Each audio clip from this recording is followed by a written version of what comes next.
Welcome back, Nuggets. This mother Clucker's got some thoughts. Let's ruffle some feathers and get into this live stream. Hello, everybody. Thank Cluck. It's Friday. So sorry if it's not Friday for you yet, but my goodness, has it been a week? And I'm delighted to see the end of it. Hi, everybody. Thank you so much for coming in. Hello, LV and Darkwick. Thank you so much for coming in and modding. LV, it is awesome to see you here. Hello, Veronica. Hey, Mel. Hello. Hey, Film Buffer. Welcome in. Hello, Benita. Hope you're doing well. Hello. I love Darkwick. When did you become Darkwick rabies? I remember it being discussed. I can't remember why, but I'm here to support it. Hello, Joy. Hey, Dessa. Hello. Hello, King. Hey, Soft Signal. So many people. Hey, Joke. Awesome to see you all in here. Hello, Nerf Mom. You made a live. You did. Hello, Atlas. And Alistair over on Twitch. Hello, Trader Joe Bean. Does anyone... Oh, so this is not the first time I've heard this. So many of you like to guess, like, who I actually am. And to the point where I actually have a recurring dream that I get doxxed. But it's never me that gets doxxed. Everybody's always wrong. And I think it's because of these guesses that people make. And I promise you, they're never me. This is the only thing I have going online. And it takes up so much of my attention. I literally don't have time for anything else. The very same day it was discussed. It was somewhere this week. I don't even remember where I saw it, honestly. But yeah. Hello, Iris. You have to get up at 6 hours, but you can't sleep. I saw you saying that you had to sleep. You're going to catch the replay. So I'm sorry you can't sleep, but I'm also glad you're here. So, you know. Hoops.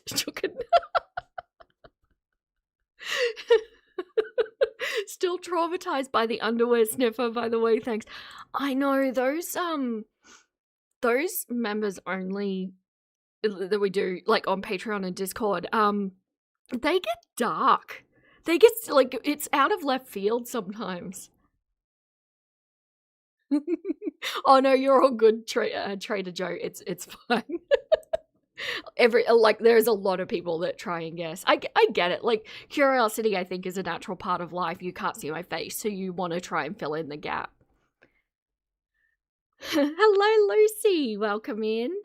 Welcome in. Hello, Cassandra. Hi, everybody. Hello, Spoiled Kitty. Bobay. Good to see you in here. The sniffer made you nauseous. Hey, Fairball. Hello. What is time even? I don't know. I really don't. Okay, so we have a big one planned today. I have several things that I want to go over, but first, sorry. Oh, the shade. No, Vera is secretly Rachel. Oh, shame. There are similarities. Vera isn't even Aussie. She's a really good voice actor.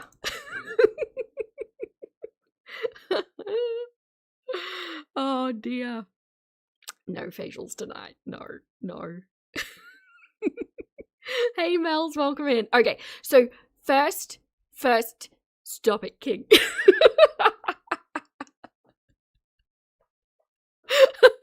Oh, no. It's too early to give me the giggles.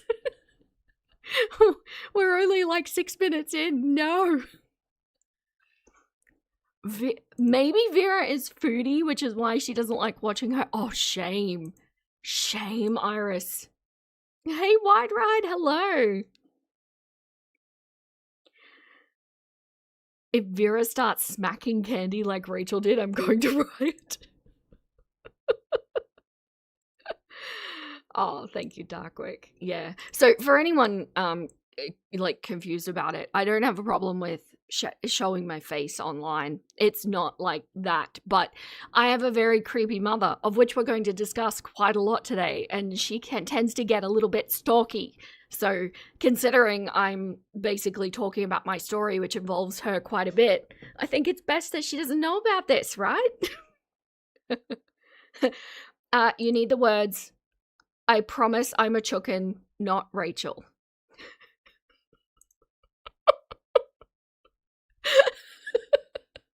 And now I'm like giggling so much I can't even get the words out. I promise I'm a chookin'. I would not be Rachel. I definitely would not be.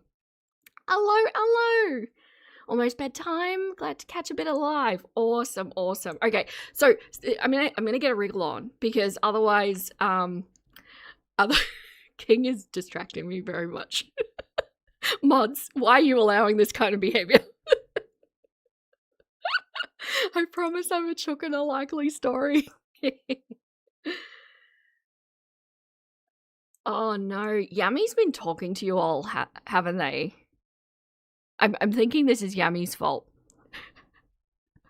Okay, all right. So first things first, if you would be so kind, please, I have a caravan update for you all. Since you're all so pivotal in all of this, I wanted to show you where we're up to because I think it's been like a month since I've given you an update and quite a bit has happened. I'll do a timestamp for the replay nuggets, but for the live nuggets, you just have to get through it with me. Okay, painting has occurred. So, you know I'm a little bit unusual. In case you haven't picked that up yet, I'm a little bit unusual, which means my design aesthetic is a little bit unusual too. And this genius decided that it would be a great idea to paint all of the insides of the cupboard in a really like dark charcoal color. Do you know what that's like? I am hand cutting the edge of every single bookshelf and every single cupboard. And I regret my life choices that led to this moment. But anyway, here's a little tour for you. So the back, all the doors are down at the moment because they're being painted, but they're kind of below where they're going to be. And so the inside of the door is in the dark color and the outside of the doors are in the cream color. So from the outside, when all the doors are shut, it'll just look cream. But then when you open them, they're dark. And I'm particularly excited. So this is my side of the bed here. There'll be a door here and then like a bookshelf. They're not painted yet, obviously. And this is Mr. Chookin's side. And I just love this. I love this so much. I love the way it looks. These are bookshelves. They're going to make the books pop. Can you imagine the color in there? I'm so excited. I am now obsessed with dark interiors. And you can see he's doing the trim on the doors now to make them all look nice. These will all be cream in the end. And I've painted all the walls as well. They're all a nice cream color now. And this is like the wardrobe bit. So hasn't been painted yet, just the black of the actual wardrobe there. And more shelving. These will have like fabric closures on them. But they're very low priority because it doesn't affect the living in it and things are getting urgent. we need to go. So yeah, that's what that looks like. And there's this panel here at the back. It's going to be a feature wall and it's going to be in a color. I think I've got that video. Just so much storage. It's so much storage. And these drawers, check out these drawers. Look how big. It just keeps going. Goes all the way back. Yes.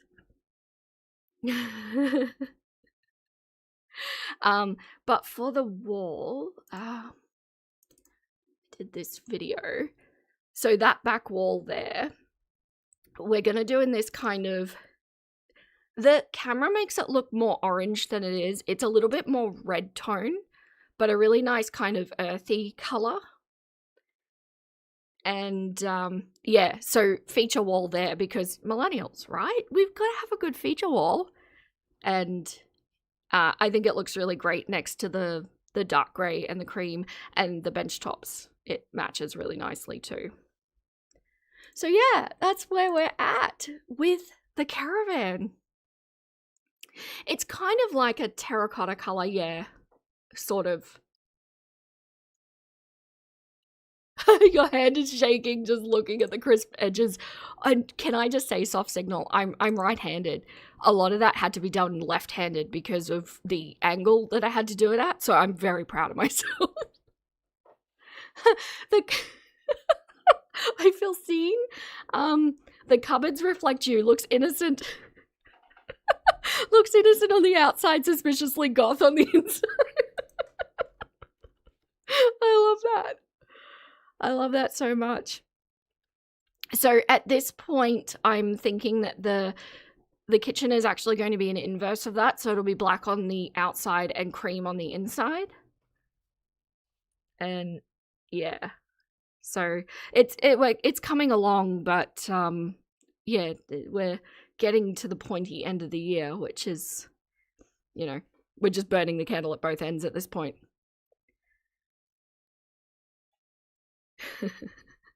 Awesome. Okay, well, thank you so much, everybody, for sitting and watching that. I love sharing these things with you. Shall we get into the Roz shenanigans? Oh, thank you so much. Thank you so much, Mel's, for gifting the membership, and Trader Joe got it. Thank you. Trader Joe, just in case you don't know, we do live streams over on the Discord. If you're not into Discord, I do upload the replays on YouTube. That's right. I forgot the platform's name. Yes, can we get some chicken butts and or juicy peaches for Mel's? Thank you, thank you, thank you. I appreciate you so much. Your wrists hurt for me. I love painting. I love it so much. You know, some areas more than others, but it's a joy for me. A labor of love. But we've got this nice little system because Mr. Chukin puts up all of the things and then I cruise around behind him and make all the things pretty. So it's a good teamwork, back and forth dynamic. Okay, so Roz. Now there's a couple of things that I want to go over with Roz today. Remilee has officially gone home, and I'm interested in what is going to come next because I honestly didn't think this visit was going to happen. I really thought that he would have been like, oh, that was awful when she came to visit me in Texas, so I'm going to cut this off and let it fizzle out. Or like, let it be just an online relationship or something. But then, no, he turned up. Yes. So I think there's a few scenarios that could be going on here. And one, of course, being that he didn't want to go, but he felt obligated or guilted or something to that effect.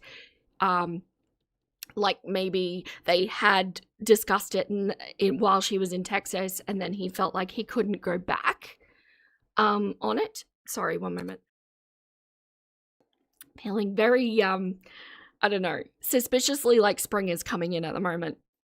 But anyway, yeah, so maybe he felt like he couldn't say no. I think another alternative is that he genuinely forgot or rationalized out how bad the Texas visit was, because I really think we saw from him that he was kind of over it at the end of the Texas visit. And maybe it's a case of he thought that, you know, she was out of her environment. He knows that she has, quote, agoraphobia. And so maybe he thought maybe she'll be better when she's in her own home with her own smells and her, I shouldn't have said smells, her own things, you know, her own routine. So maybe he thought it might be good to see her in that environment.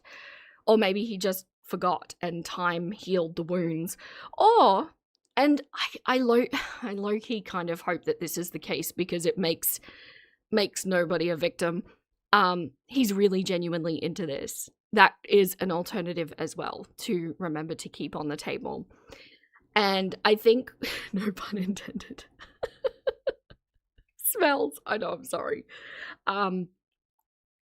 I do hope that he's just into that, because then it's like an Amber and Emily situation where it's like, well, you know, they're both giving as good as they get and they're both entertaining each other and it's like, whatever, consenting adults. My only concern is that I think there's enough on the table to consider at least that he's a little naive to be able to see what this actually is, and how manipulative she's proven herself to be in the past means that there might be a power imbalance.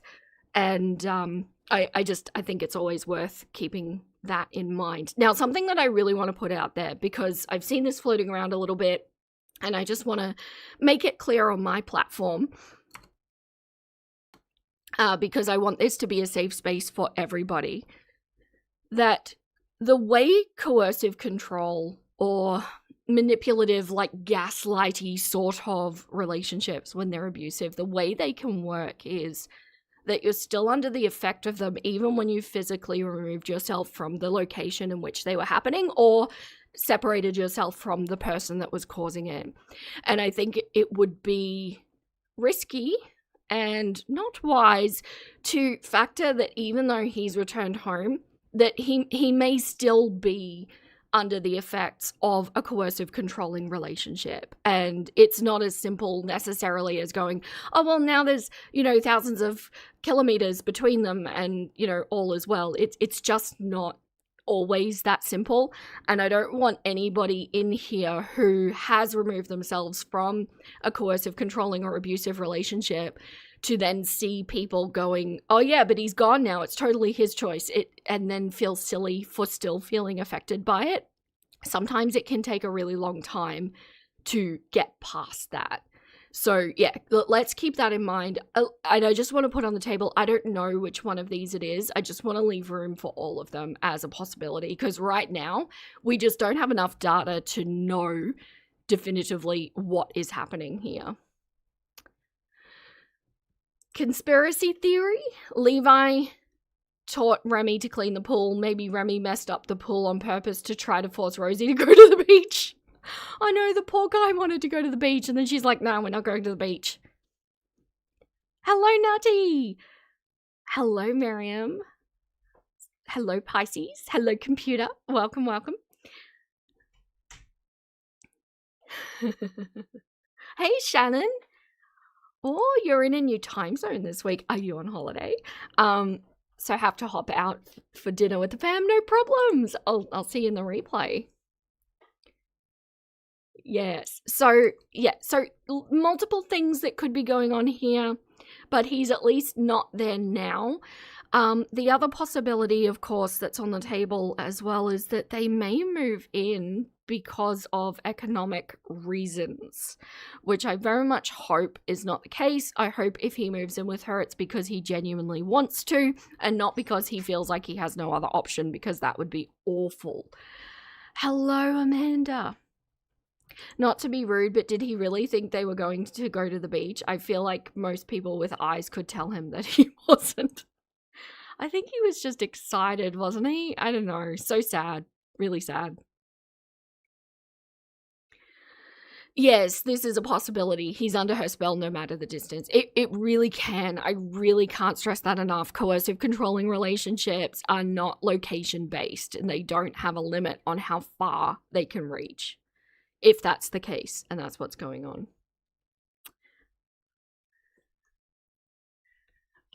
In the nicest way possible. I don't think he's very smart. I don't know. He's very naive. I think for sure he's very naive. I just think he's not very worldly. He hasn't experienced a lot going on in relationships or much in the world at all. So, yeah. Yes. Anyway, so she said that she wasn't going to be going live and all that jazz because she wanted to be with him, and then she goes live. And the first thing that I wanted to cover, there was just a segment. This was her live from 2 days ago. And there was a little segment, not the main event that we're doing today, but there was a little segment of her discussing malingering factitious disorder / Munchausen's.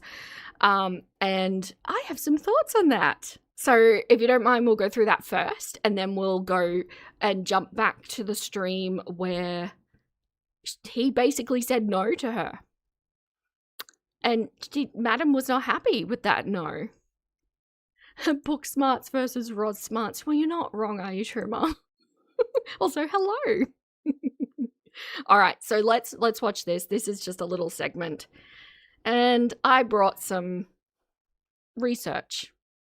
It's a small side quest, yes, but oh, I tell you what, my nuggets, if any of you haven't seen the first part of my first Gypsy Rose video, you're about to be in for some stories. And I might put a trigger warning on these too. Some of the stuff that I'm going to discuss is stuff that I went through in my childhood.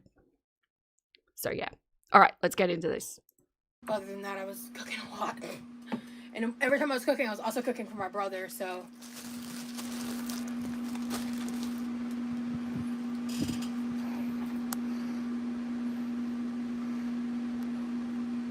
Okay, so just before we get in it, basically her chat has been discussing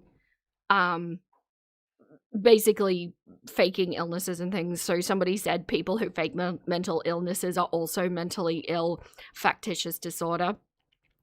And then is mental illness to fake something... Is it a mental illness to fake something for dollars, or is it just a lack of morals at this point, is what I'm wondering. So her chat's bringing this up, and she's going to play dumb a little bit. I haven't seen all of this, by the way. But yeah, well, it's not new Vera Law. I have talked about it before, but it's unpleasant, so I don't talk about it a lot. It's not always pertinent to talk about either, to be honest.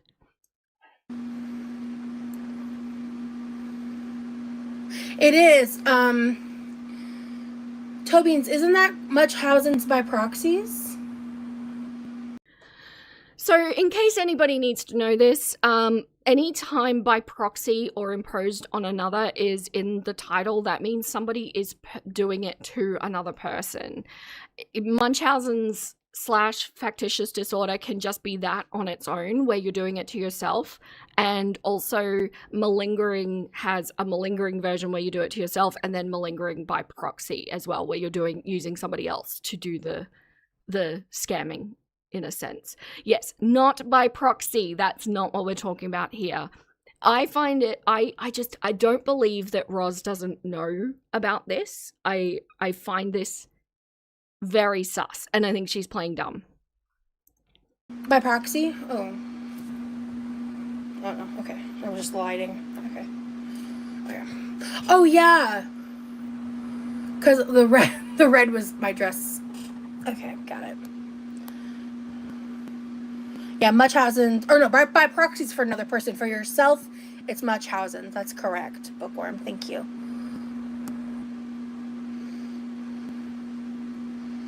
Thank you, mods. Do you believe that trauma stays with you for the rest of your life and defines you, or that the trauma you've experienced isn't you? More the latter, for sure. It's... What? Oh, not the by proxies. I think it's... my answer's somewhere more in the middle. Yeah, so just to clarify, Munchausen's is an outdated term. The person that was named after was slightly problematic, and so they've renamed it factitious disorder. Yes, that was my thought too, and you wear your badge. You wear it like a badge of honor. Yeah. Why are people talking to Rose about serious stuff? I don't know. They could be trolls. We don't know who's in there. I think trauma is something that does stay with you for the rest of your life, but you are not your trauma. That's my belief. I believe it's just called malingering now, Rosie. Oh, let me Google that. That's interesting. I'm not familiar with that term. I'm gonna go through it, but malingering and factitious disorder are two very different things. I'd like to know about it.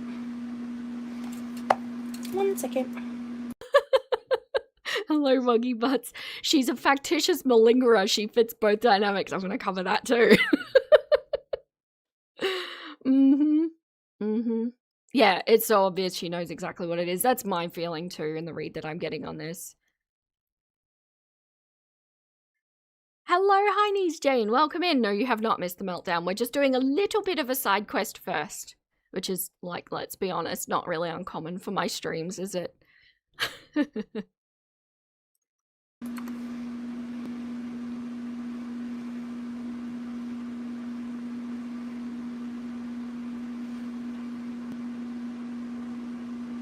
It's the intentional creation or exaggeration of physical or mental illness, or physical or mental sickness to get a clear external reward, such as money, avoiding work, or escaping legal trouble.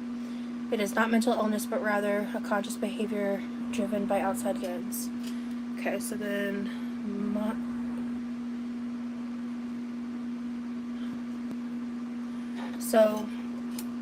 so those are two separate things. Munchausen's, often known as fictitious disorder imposed on self, is a rare mental condition where a person deliberately fakes, exaggerates, or induces physical or mental illness to themselves.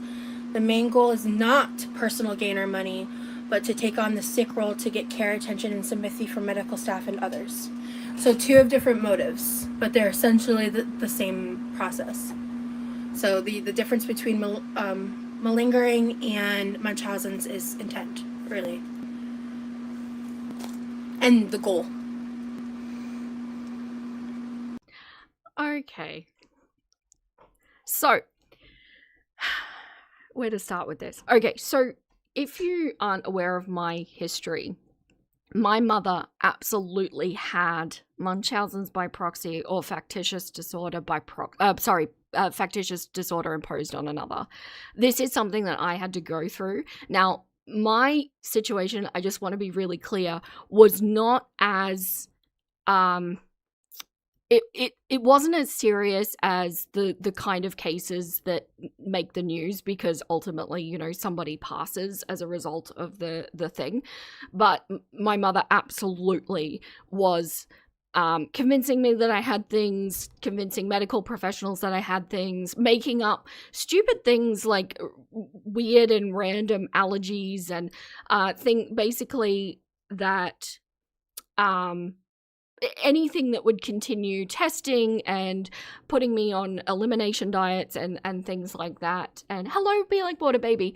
My life was not at risk. I don't believe so. No, I don't think that end goal is always part of it. I think sometimes it is, but in my case, it just wasn't, because not everything needs to be, you know, at the highest, most severe degree that it can be, right? Sometimes things can happen that are just, you know, dialed back a little bit. But what was interesting about my mother is that when I legitimately had, you know, proper illnesses, like for example, I had glandular fever, she fully ignored it.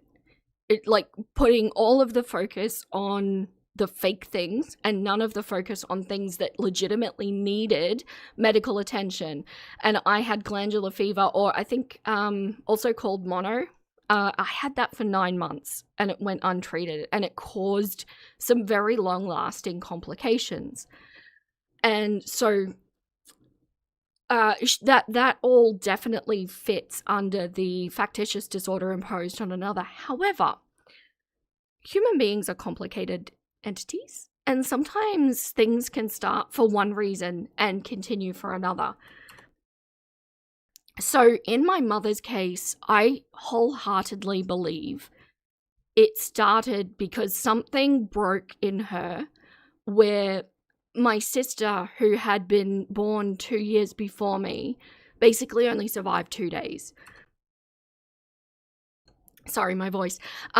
She was just completely incompatible with life. And I think this broke something in my mother. And I was basically born as a replacement. In fact, so much so that she even wanted to name me the same thing, but I guess my father overruled that. So, yeah, so I think that kind of caused the hyperfixation on the medical stuff. It doesn't excuse it, because what she put me through was horrendous, but it does kind of give it a little bit of context. Now, my mother also exhibited malingering by proxy, because although throughout all of my childhood, it was very much just focused on the care and the medical professionals and things like that, when I hit 18, she did get me to apply for disability. I was not disabled. I just want to say that. I've never been disabled. So there was a monetary gain at some point, but that didn't start for over 10 years after the the original thing started.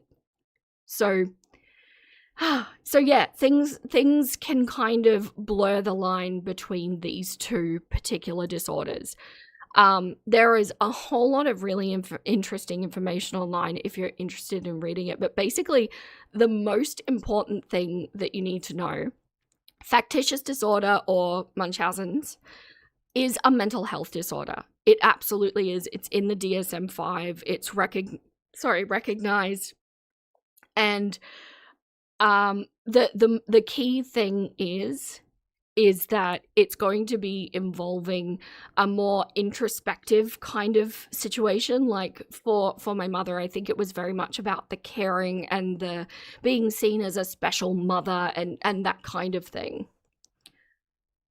Oh, thank you, Chartlord. Yes. Found my Mr. Chuckin. He literally saved me from that situation. Yeah. Sorry if it got dark for everybody. I apologize, but this is an important thing to discuss. I think we hear a lot about the really extreme scenarios of this and not so much about the everyday things. And when I did my original video on that, a lot of you came out saying, oh yeah, so like my mother actually exhibited signs of that as well, and this is what she was doing. Whereas malingering is going to be basically for personal gain. A lot of people think this is just currency-based gain, because if you look at what my mother did with the disability, that is absolutely, benefiting personally, right? Financially. It's not always a currency-based thing. Sometimes it can be like a manipulation to get people off your back, or there's more than just the financial side of things, if that makes sense. Now, in Roz's situation, I believe that she is absolutely benefiting financially because of her channel, but she also weaponizes her trauma and illnesses and uses them as an excuse to push people off her, which I think is also a personal gain thing, right? No problem. No, this is why my channel exists. I share my story. That's what we do.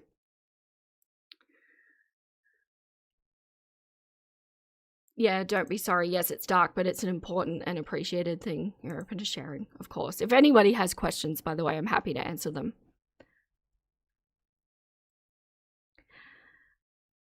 It's often why this dynamic is between mothers and children. Raising a child can be a thankless job. Some people seek the outside praise. Yeah, absolutely. So, and also the praise can be a factor for malingering as well. And I think that's why these two things get conflated in people's minds. And really, it comes down to the intent of why it's being done. What is the payoff? What are people getting from it? And is it a conscious thing? Because, the factitious disorder is a little bit more like a mental health condition where it's innate. It's not necessarily a conscious choice of, I am going to make my child sick in that way. It doesn't operate quite that way, whereas malingering is a behavioral thing. It's not seen as a mental health disorder at all. And so it's a lot more calculated in that way. So yeah, it's an interesting thing. But here's an article I found, key differences between factitious disorder and malingering. And tell me where you think Roz sits, because I'm really interested to hear, especially people who have been following Roz for a while. So the motivation behind the behavior for factitious disorder versus malingering is the primary difference. As mentioned, someone with malingering is motivated by intentional and personal gain. And notice it doesn't say financial gain, personal gain, whereas someone with factitious doesn't have any clear motive, although they might be trying to get sympathy or attention. So this might be a little bit more where you see some people with hypochondria as well, although that's also seen as a separate thing because that's more of an anxiety, fear-based thing. Like, oh, what if I have this? It's a different mechanism again. Awareness of the deception. There is no key difference between factitious disorder and malingering when it comes to awareness of deception. In both conditions, individuals are aware of their deceptions. Duration and presentation of symptoms. When comparing malingering versus factitious disorder, another difference is the duration and presentation of the symptoms. Factitious disorder generally presents between the ages of 15 and 20 and is up to 3 times more common in men than it is in women. Signs of factitious disorder, constant pattern of seeking medical care, which is interesting because that's something that Roz doesn't do, right? She doesn't go to the doctor. She just tells you, looks on TikTok and then tells you what she has. Knowledge of medical terminology and symptoms. My mother was a whiz at that. Absolutely. Willingness to undergo invasive procedures is also something that Roz isn't doing. Because she doesn't go to the doctor. She should be going to the doctor, but she is not willing, which means it falls more under malingering. And a manipulation of test results or symptoms. My mother used to do this too. Common signs of malingering: discrepancy between reported symptoms and objective findings. External incentive for behavior. Resistance to treatment. Improvement once goals are achieved. And yeah, so what do we think? 1 in the chat that Roz is factitious disorder, 2 in the chat that Roz is malingering, 3 in the chat that you think it's a bit of both. Yeah, Roz is just an ultimate victim. TikTok self-diagnosis disorder is what Roz has. Yeah. Question: can someone be an unconscious malingerer, as in she doesn't want to make a one-to-one connection between her malingering and the positive things she gets from it? Like a denial, almost? I suppose so. We wouldn't know if she's genuinely unconscious, though, because what she presents to us, the playing dumb and the ignorance of it, could actually be in the face of what she's actually experiencing. 2, 3, 4. See joke? Oh, yeah, okay. TikTok self-diagnosis.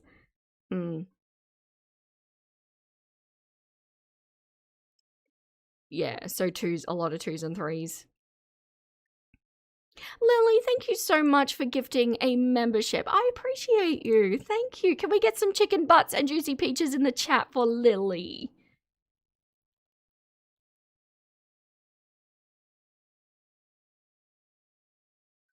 This is why you think it's more of a desire and idolization of the disabled life to a point where she's destroyed her body with fatness. I think body integrity dysphoria is worth looking into.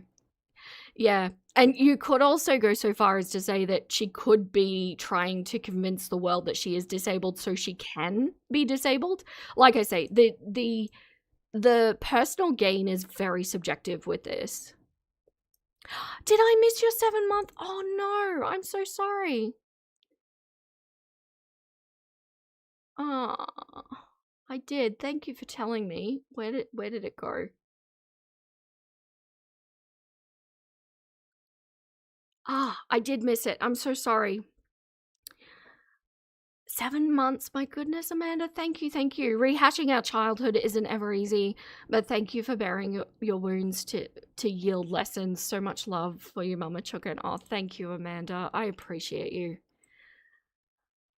It's important to talk about these things. It really is.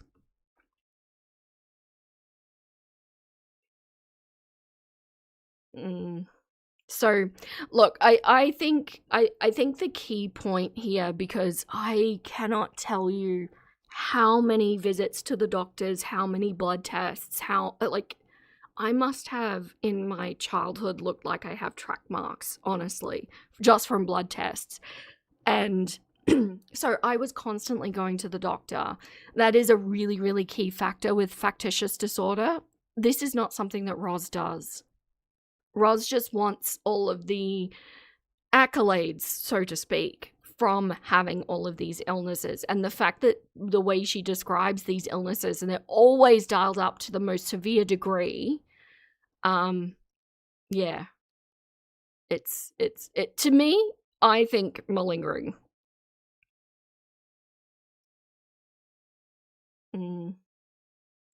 You don't think she'll try for another diagnosis after being told she isn't autistic? And see, she's got a complete blinkered look to the things that actually are of concern, right? Oh, hello, Cats. Is Cats in here? Good to see you. LV, I actually have shortcuts now for all the mods to link channels as well. They're in the important mods info channel.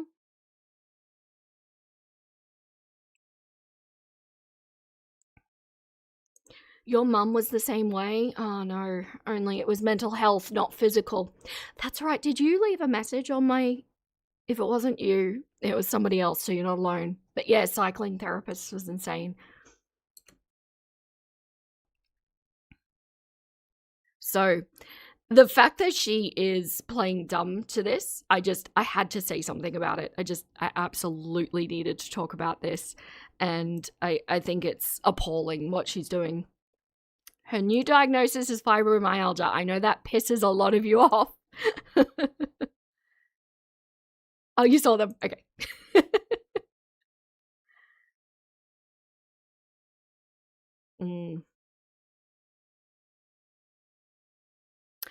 She said, so I thought she had to go get more testing but didn't go do it, not that she was told she wasn't autistic. I thought she actually said herself that she was told she wasn't autistic. I don't know, any Roz historians in here want to weigh in? We're going to cover it on my channel, so we will know eventually. But yeah. So yeah. Anyway, shall we move on to the main event? I had to. I could not let that slide. So this is an edit of a stream that she did a few days ago. Remilee was still there, and this is the one where he says no, and then she chucks a major tanty later in the stream, and then keeps bringing it up, like way to guilt trip him.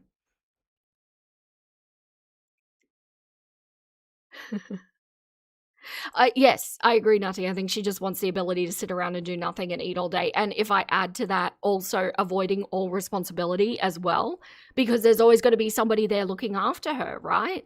That's malingering.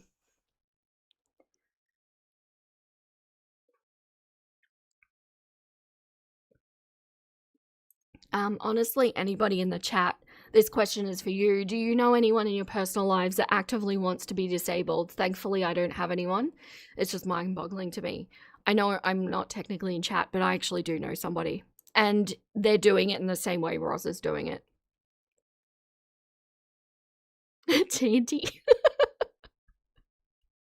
Is that an Australianism? No means no. Mm-hmm. Yep. A major tanty sounds like someone trying to describe Roz.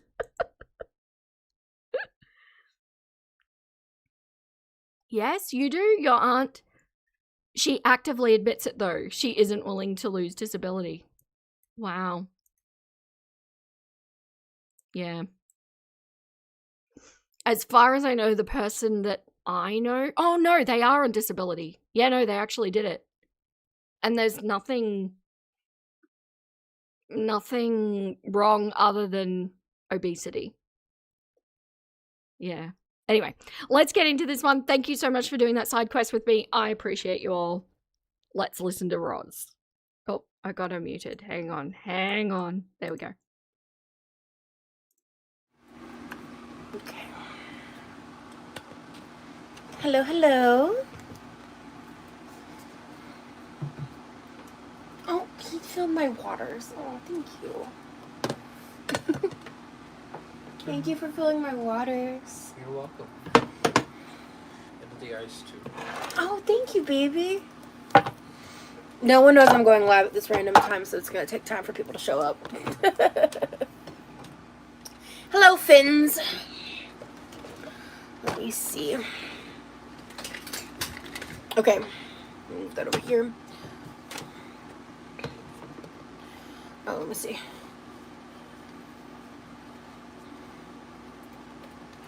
My hands have been extra annoying recently. Can I open this? I'll have to use my teeth. Baby? Yeah? Can you open the truff sauce for me?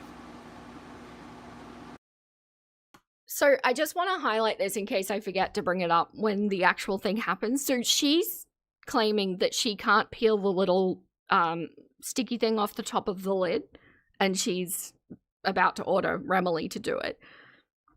She never asks him nicely, not ever, but I just wanted to highlight, so she's saying that she has this thing in her hand because of having to sleep weirdly in that psych ward that one time. But later on, she uses a can opener just fine. Like, I don't know. I do understand that there are certain actions that are going to be okay and might look counterintuitive compared to other actions, but it just seems to be a convenience thing to me. Run, Remy, run.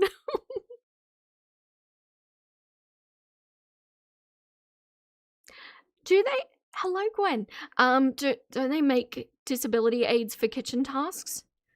Well, I've been wondering because like she sits down at her in her chair to do literally everything in this kitchen, and I've seen the way that she cuts, like uses a knife, and I just think there's no way, you have no leverage. You're making it so much harder on all of your joints, and especially your wrist and your hands. And I don't know.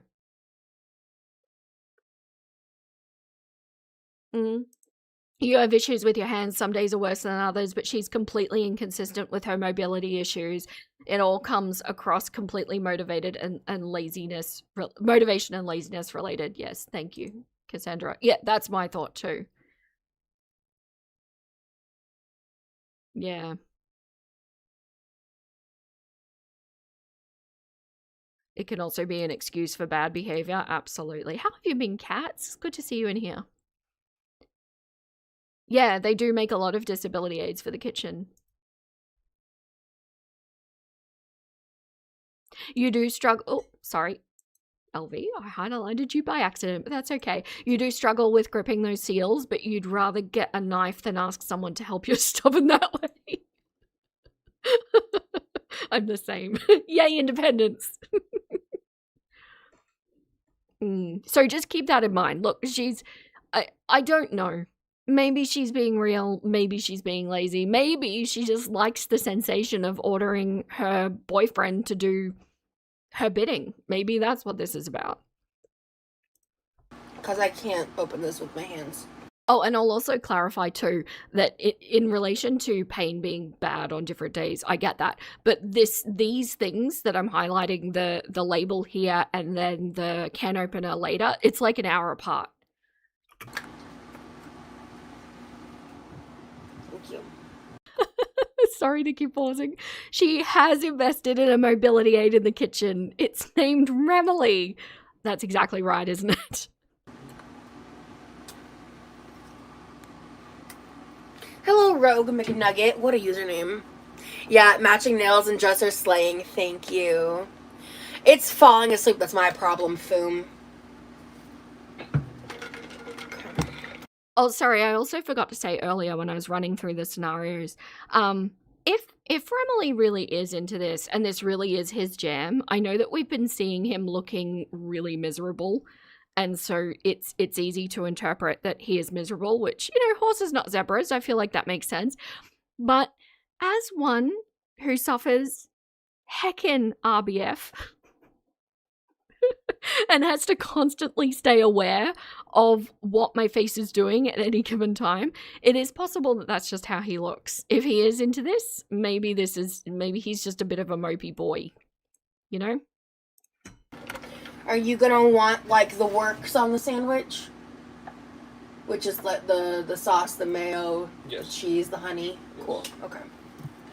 I just left that in because I'm like, the sauce, the cheese, the mayo, the honey on a sandwich. Maybe he has resting emo face. Oh. Yeah, maybe he's into this and is a mopey boy. It's possible. I don't know. It's worth keeping on the table. It's the best case scenario, don't get me wrong. It really is. But yes, so so soggy. Damp and moist, if I may. I've told this story before, but I'll tell it again. It's funny. In hindsight, my mom, I don't think finds it as funny. Honestly, and as an adult, I get it. As a kid, I really just wanted glasses. It was like the 4th grade, and I was just convinced that like smart kids wore glasses, and I was a huge book nerd, and I really wanted to wear glasses. This story does not surprise me in the slightest. So basically what Roz is about to go on and explain is that she literally faked eye issues and visual issues in order to get her parents to buy her glasses, which are not cheap, by the way, and considering they were working multiple jobs when she was a child, this is something, just because she wanted to wear glasses. Because, and look, she's saying that it's because she wanted to look like one of the smart kids. I don't actually think that's what it is. I think that's the palatable version that she's come up with. I think she saw somebody with a medical requirement who was a minority and potentially had a little bit of extra special treatment because of that. Hello, girl, please, welcome in. That I think that's what she liked. She liked the uniqueness of the person with a medical requirement, and that is essentially what I think she's still doing today with all of her TikTok diagnoses. Really, Wide Ride, your sister did that when she was a teenager. She didn't consider that you can buy frames with non-prescription lenses, and they're a whole lot cheaper too. Yeah, like if you want to look like you wear glasses, wear glasses. But faking that you need a prescription and then wearing that prescription is really bad for your eyes and really bad for your wallet. Gwen? The inside of a cactus pad is moist and slimy. What is this?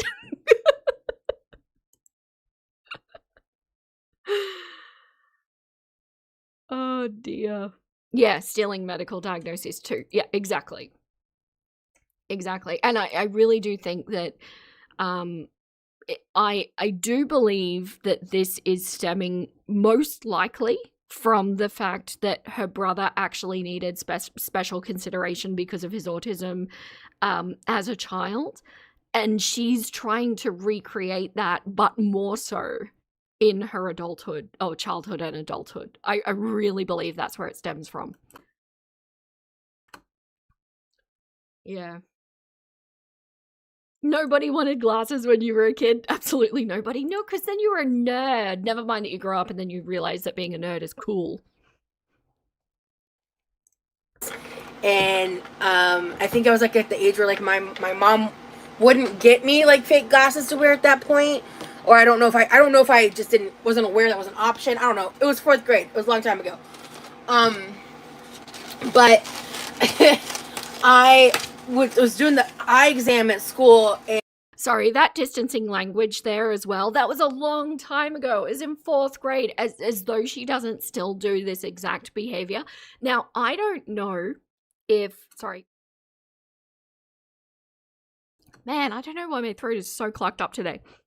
I don't know if she legitimately doesn't see that it's the same thing that she's doing today, or whether she's just out and out trying to manipulate her viewers, or maybe she's just trying to rage bait. I don't know which one of those it is, but she is absolutely still doing the same thing today.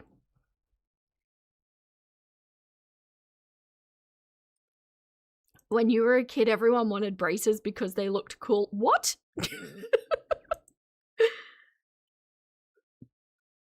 Your mum got you fake glasses because you'd steal your siblings' old ones so you could match them. Oh.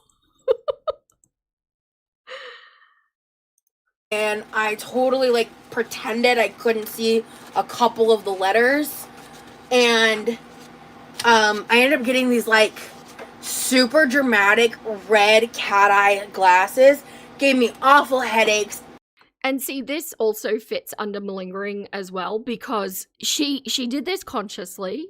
She deliberately faked what she was seeing, so that she could be perceived as one of the smart kids. The personal gain is the perception of being smart.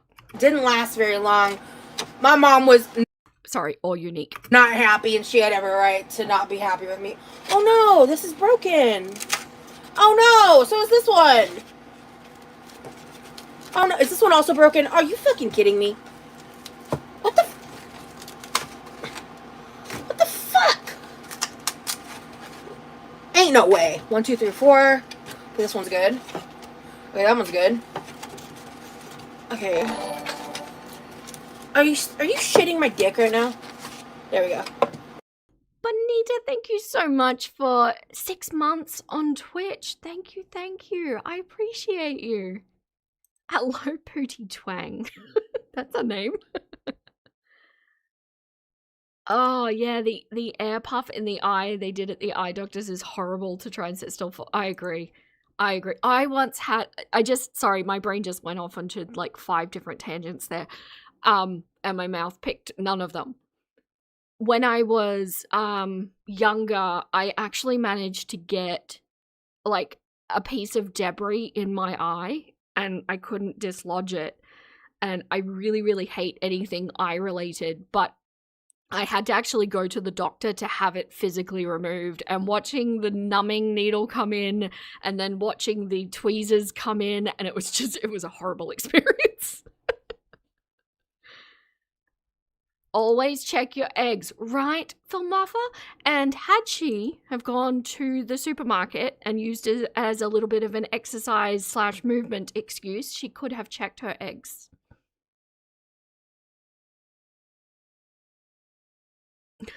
Broken eggs are the price you pay for Walmart grocery pickup. Eggs are broken, must be the Mormons again. Oh, no. Oh, just for anyone listening without the context there, this is making a joke because in the last stream she was blaming that Mormon visit on so many different things. So we're not slamming Mormons, we're slamming Roz's blaming of Mormons.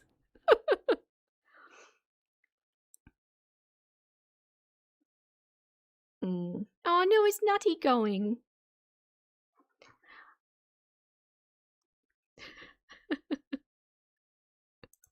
Six, 7.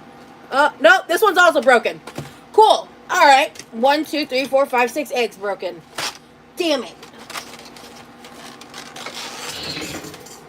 Well, rip, I guess. Okay.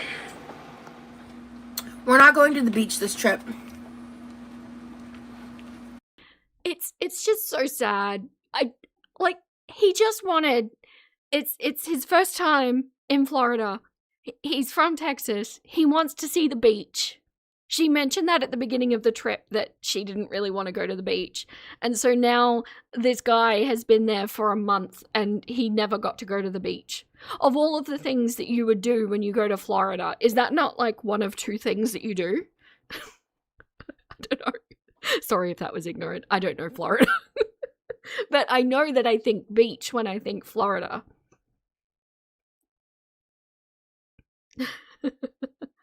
He didn't go alone. No, he probably should have, hey. Just go chill on the beach by yourself. That's a fun time.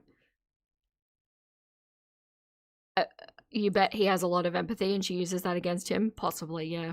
Also, I just have a feeling, having lived with somebody like Roz, knowing how this behavior sits in a pattern and how it exhibits itself, I dare say that any sort of putting of the foot down in regards to, but I'm here and I want to go to the beach, would probably elicit a less than ideal response.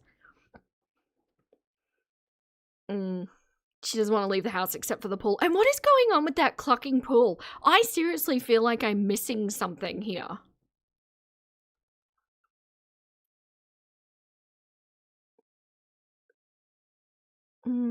Yeah, they're using Levi's car. Couldn't they even drive to it to see it and let him play for 30 minutes? Does anyone know where Roz is in relation to the actual beach? Like, is she close or is it a bit of a drive? From an island girl. Vera, no. Big shop. Fair. Fair. Man, and I'm from Queensland too. Like, it's quite possibly... I'm from the place where quite possibly one of the world's most beautiful beaches is. But still, a Texas boy, I feel like he'd want to go see the beach. She's pretty close. Whoop. I'm clicking. Vera, do you think she's going to move in with Remy? She sounds like that's their future plan. Yes, I think that the move-in is likely going to happen, but I think it will be him moving in with her.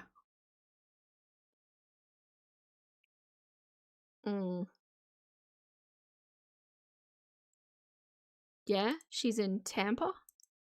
No idea. I'm going to need to see a map. I want to see a map now. Someone said about 20 minutes. Yeah. Yeah, so just go to the beach. Let him see the beach. She doesn't have to get in a swimsuit. She doesn't even need to get in the water. Like, she can just sit on a chair on the beach while he does his paddly thing. It is really close. Oh, it's so sad. Yes, in Levi's house. That's what I think is going to happen.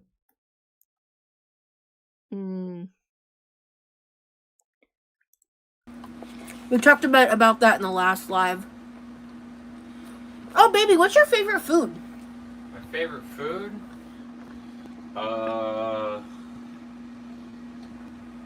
That's a very vague question.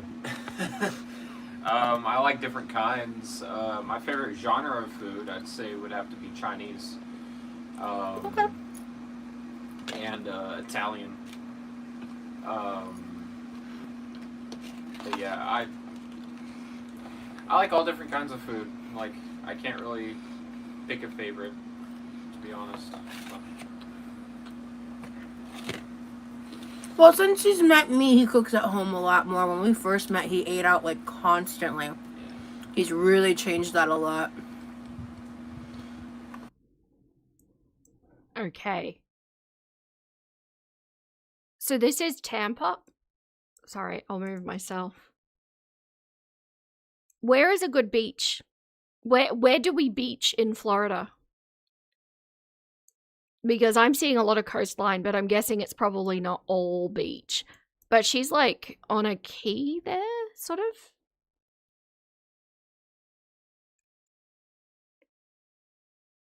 That's bound to be a full house. Will he clash with her brother? Apparently he's been getting on with the brother. I don't know, Levi seems really chill, to be honest. In Texas, you can drive right up to the beach. I bet Florida is similar, so she could stay in the car and be within eyeshot. Yeah. You know, the things you do for the person that you love, right? It's all beach? All of it?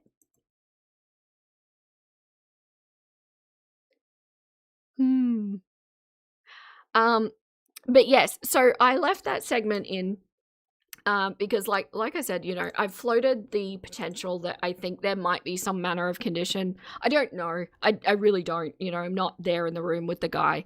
But I think there's some red flags. Things that you would look for if you were concerned about a loved one, for example. Having a bad relationship with food. I think he's exhibiting some of the signs. But the answer to that question, what's your favorite food? The vast majority of people are going to be able to answer that without going into a genre, right? Even if it's like just the most recent thing that you liked that you ate, usually there's going to be an answer. It could also be to do with if he's on the spectrum in any way. Maybe he took the question literally and didn't quite know how to approach it as an answer. But I do just want to highlight that this man is 26 years old, so I'm guessing at some point in his life he's been asked this question in order to know how to answer it properly. It's all flat and accessible, not like Australia.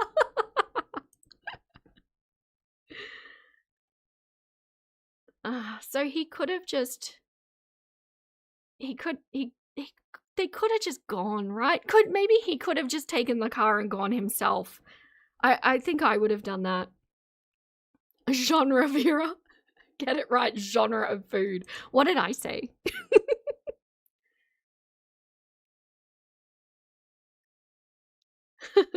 Yours is peanut butter.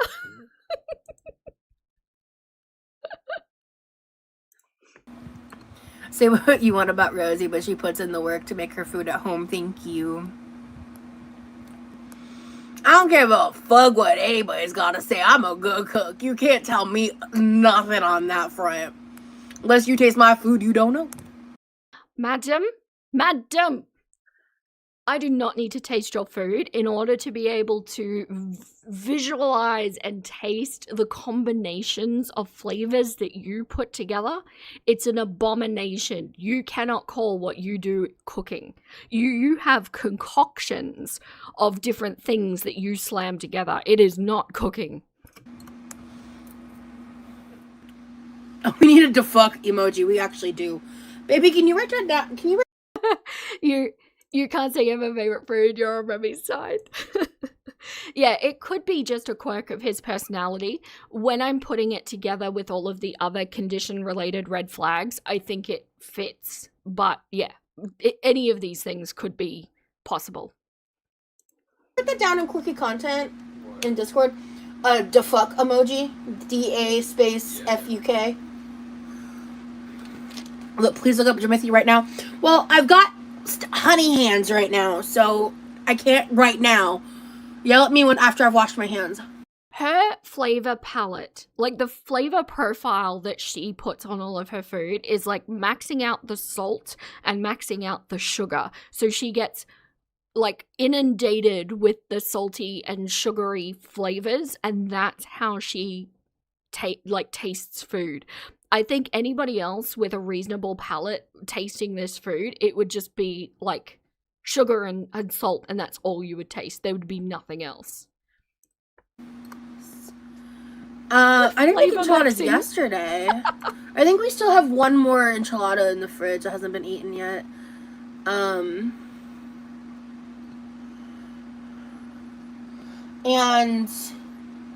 no, wasn't that 2 days ago?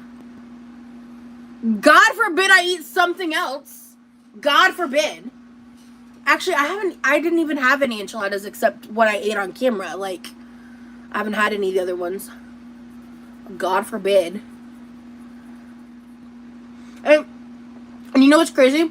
Most people eat something different 3 times a day. I know, crazy take. Whoa. She takes groundbreaking discovery. She takes what people say and then tries to make what they say absurd, but she's completely distracting from the original point. And the point being, she just eats so much in a day, and that's what people are highlighting. I am annoyed by her lives because she is so delete happy and block happy. I go through and then I look for the responses that she's responding to, and they're just not there anymore. But no, absolutely not. Holy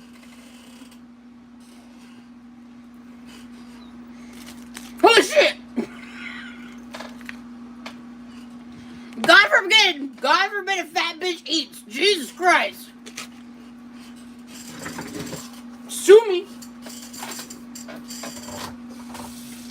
Is she using a paper plate? What?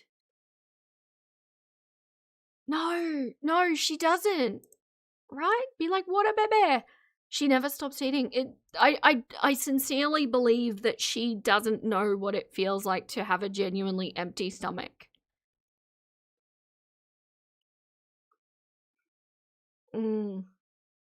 She actually scared you the second time she put her hands up like that. I am paper plate shaming, girl, please, because we are in a, I've forgotten the word. Ecological disaster situation. Reusable things only. Whoops.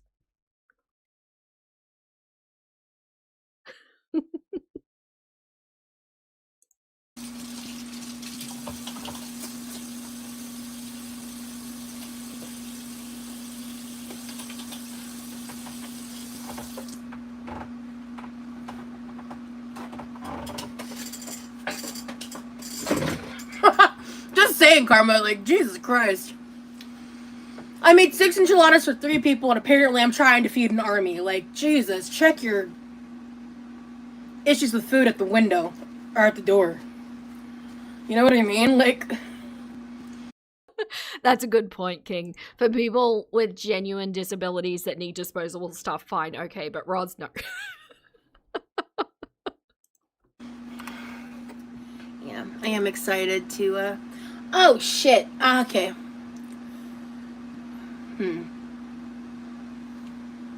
Sweetie, I have a question. Put it this way, I don't abide waste due to I couldn't be clucked to get off my ass and clean it. And you are. Feel free to say no. Are you up to chopping an onion for me? Cool. Then we're not doing onion today. Okay, so this is where he says no to the onion. Now, the onion is going to be a repeated topic that keeps coming up, but just, I know that we went over this in my last stream, and then I decided, no, I need to do a full-on edit of this and then analyze it. But this, what follows here, you've probably seen it a few times now. Watch her body language. She's going to do a couple of frustration-related things like heavy breathing, very pointed breathing, very violent rubbing of her nose, which looks like an attempt to get out frustration energy. Then she'll turn around and she says to Remilee something along the lines of, "Can you just," and it sounds like she's going to say something, but then she says, "Give me a hug." And just watch this. I'm going to let it all play. I won't interject. And yeah. Oh, then we can come back and discuss. Sounds good. Thank you, because I don't want to fucking do it either. So, yeah, this is your first time in Florida, right, baby? Yes. Yeah, it's his first time in Florida.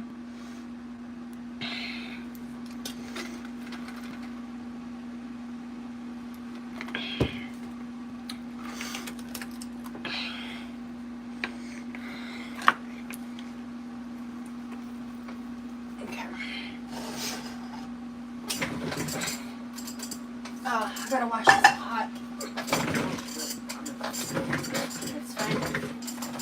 Will you just give me a hug? Of course.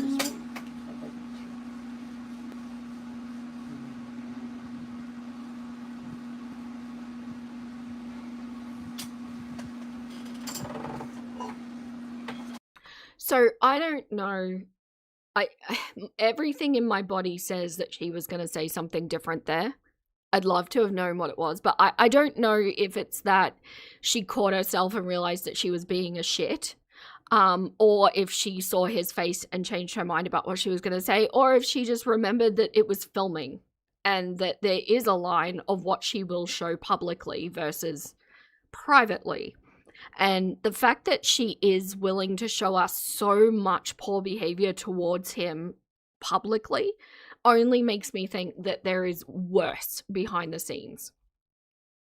Yeah, that's what I'm getting to. She stopped herself. There was a distinct pause and a hesitation, and then she just filled it in with something else, which was the first thing that she said. And I think, how to articulate this?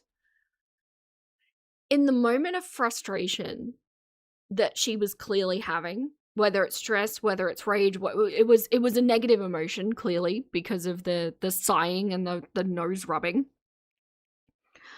I'm trying to articulate something and doing it very badly. I'm trying to explain a behavior that my mother used to do that was exactly like this, but it's hard to articulate because it's a feeling that happens in the moment, and it's yeah. How does one? I don't know. I don't know. LV, hey! I nearly missed this. Thank you so much for the 5 gifted memberships, and Computer Blue got one. Computer, you got one. Thank you so much, LV. Can we get some chicken butts and juicy peaches in the chat for LV? And did I miss? No, that was right. Yep. Where is Computer? Computer's been trying to get one of these. Computer, get your butt in the Discord. Oh dear. Yeah, a mix of embarrassment and rage. Got your membership! You did. She almost blew her lid. Yeah. It's a precursor to something that I'm trying to articulate, that it's a set of behavioral patterns that you just learn when you're somebody that has to walk on eggshells around somebody else, and I just don't like it. I don't like it. It conjures a feeling within me that apparently I don't have words for. Maybe I will have words for it later in the live and I'll come up with something, but yeah. It was when a lid when she was blowing. Yeah.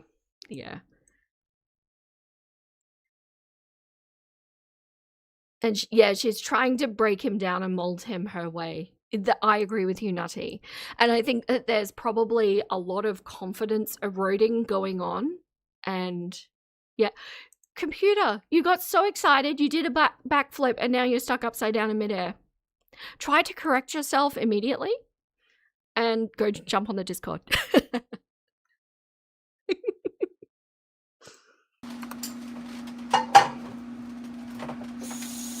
Oh no, baby, that's all trash. Those are 6 broken eggs. Yeah. 6 broken eggs. So what I will say, I do believe that this situation got her quite heated. I think it prepped her mentally for what is going to go on in the rest of this stream. Because she is nothing but snarky and rude to people in this stream, and she does eventually have a complete rage too. Now, it's not specifically about the onions that she's raging, but I can't help but feel that this has kind of set her mood moving forward. Pissed off about it. I just want to throw this in the fridge. Okay. Because I want both cold because there's not a lot left in the other one. Yeah. Thank you so much for giving my water. That was really nice of you. I don't remember if I thanked you. You did. I did? Okay, good. I actually, now that I'm watching this back too, I almost wonder, okay, so he's been there for a month at this point. He's been on a lot of lives and there's been a lot of conversation about their dynamic around the place. A lot of people have a lot of different things to say, but I think one of the key things that everybody is saying the same is that she is ordering him around like a servant or worse.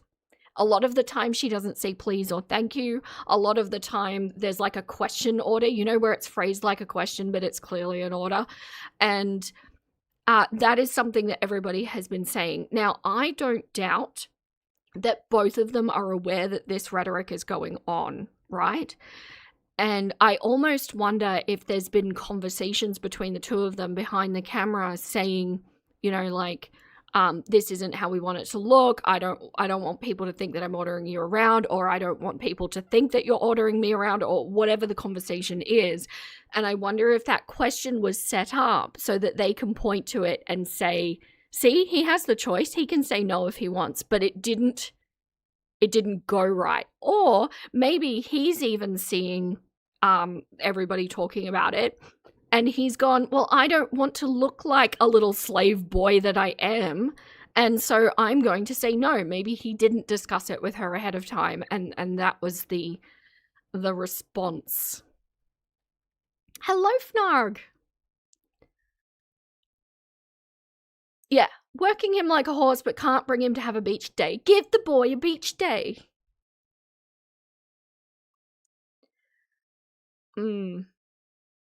Yes, and when she says thank you, she uses a tone that implies she doesn't actually mean it. I agree with you. I don't think that I would treat a stranger or a co-worker like this, let alone my person. I definitely don't treat my chickens like this. She's making her skin crawl. Yeah, it was a hit to her ego, and it embarrassed her, in your opinion. I share that opinion.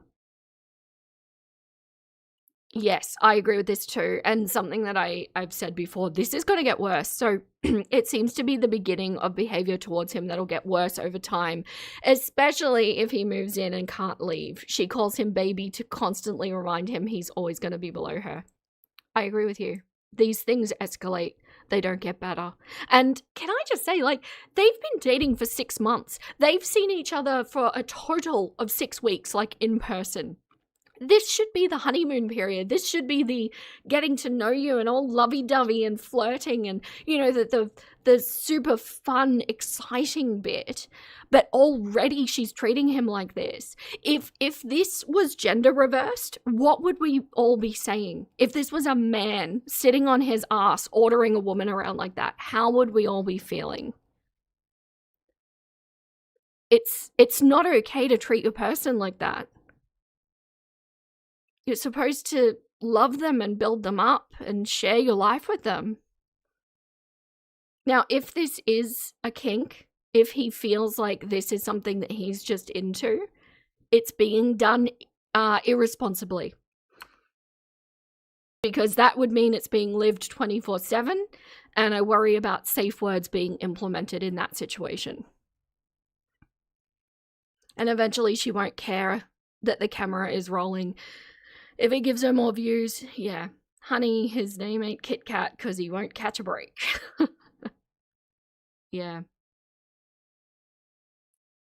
Oh, big hugs to everyone whose memories are flooding back here. Is that because of the content we're watching? It can be quite triggering. Make sure everyone you look after yourselves.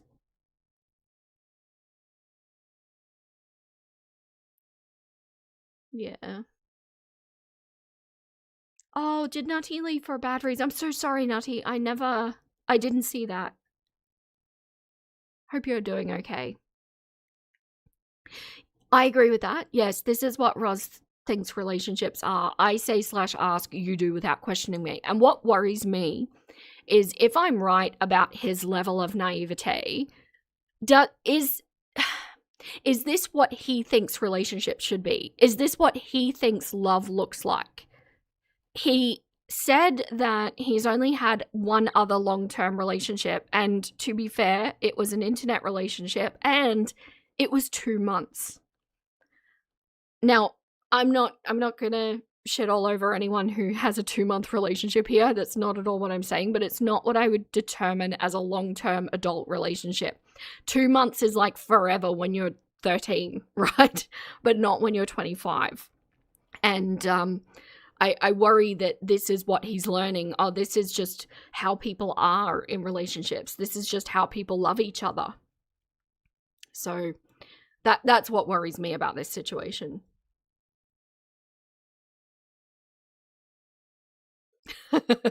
Not sure you're ready for your trauma dump? Oh, I don't know, Joy. Trauma dump if you need to. Long term in middle school, yes.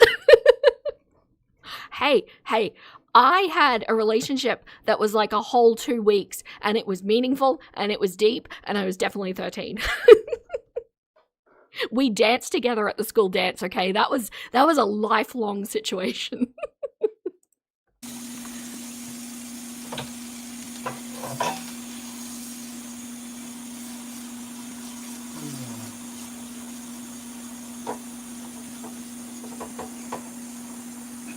Love you. I love you. Do you think you're going to want to take a nap? Probably. Okay. Well, if you're up and I'm dead to the world. Yes. Nutty, yeah, she's extra triggering this evening. She really is. Anybody who needs to protect themselves, please don't. Like, I really appreciate the want to support my channel. I know that a lot of you are here a lot, but if it's damaging at all to your mental health, I don't want that. So do what you need to do. Engage with the content in the way that you want to. And I'm trusting that as adults, you're looking after yourselves. So this is weird. She's gone, are you going to take a nap? And she's about to make a very strange request of him, but she's just said, actually, maybe I should just go back a scooch so you can see it. Okay.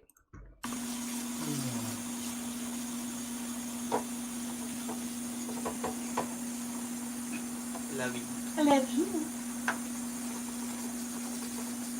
Do you think you're going to want to take a nap? Probably. Okay. Well, if you're up and I'm dead to the world, do you see where the box of Amiibos Yeah, I see are? it. Cool. So you can pick out the ones that you want, and just if you just want to write down the prices of the rest of them. That's so weird, isn't it? Like, what is this? She's got a pile of books there that she wants to sell. He's about to go have a nap. Rather than doing it now herself, she's like, okay, so when I'm asleep and I'm dead to the world, you go put prices on them all. Is that not weird? And, like, personally, I'm just going to say, because I have a lot of social anxiety myself, I would feel very anxious about putting prices on somebody else's property that they're wanting to sell. Because what if I did it wrong? Like, do you get what I mean? This is very weird. His mood just went down the Mariana Trench over some damn onions. I love a good Mariana Trench reference. I really do. That's flawless. Thank you. Oh, I love that. Oh, LV, are you offering your services? LV is amazing, by the way. She means it too, if you need her. I thought Vera was going to say everyone who needs to projectile vomit. Darkwick, you just said vomit. Okay, I'm going to proceed to chuck a pout for the next couple of days about the disgusting things that have been said in my chat.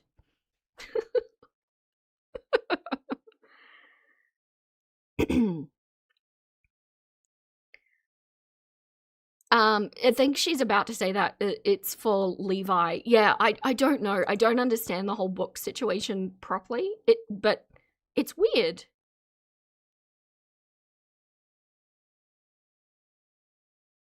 I hate the way he's trying to placate her. Dude, it won't get better. Get out and stay out. I agree. The way this, because I can understand that he would have been doing everything he needed to keep the peace while he was there.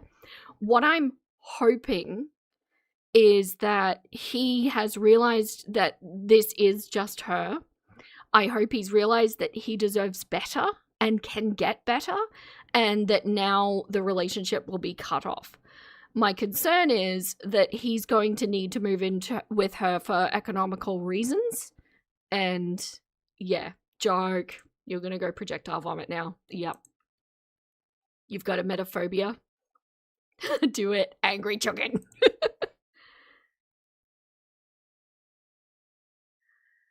Maybe he naps a lot because he's so thin, low energy from food. So the common naps, there's a few reasons, obviously, that could be a potential there. It could be just getting some quiet time, just saying, some escape time. I think sleep is a very common thing to be used as an escape, but also he's been playing with his meds, so potentially that's making him a bit more fatigued than normal too. You need naps too? I miss naps. I used to love a good nap, but there's just something in the last couple of years where I just don't. I wake up feeling worse than when I went to sleep, and they're just not doing it for me anymore. And I miss it. It's a travesty. We'll go from there.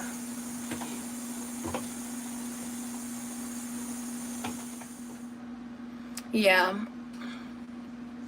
Yeah, I actually do have, like, one of those, like, automatic can openers on my wish list, I think. I just haven't prioritized getting it for myself yet. But I think I found one. So she's using this just fine, even though there's been all this pain, and she goes on about her hands. I don't know. Like, I don't know. It struck me, it stood out to me, so I'm talking about it. I've never used one like it.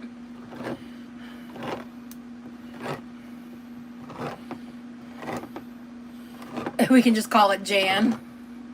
Sure, we could name my can opener Jan.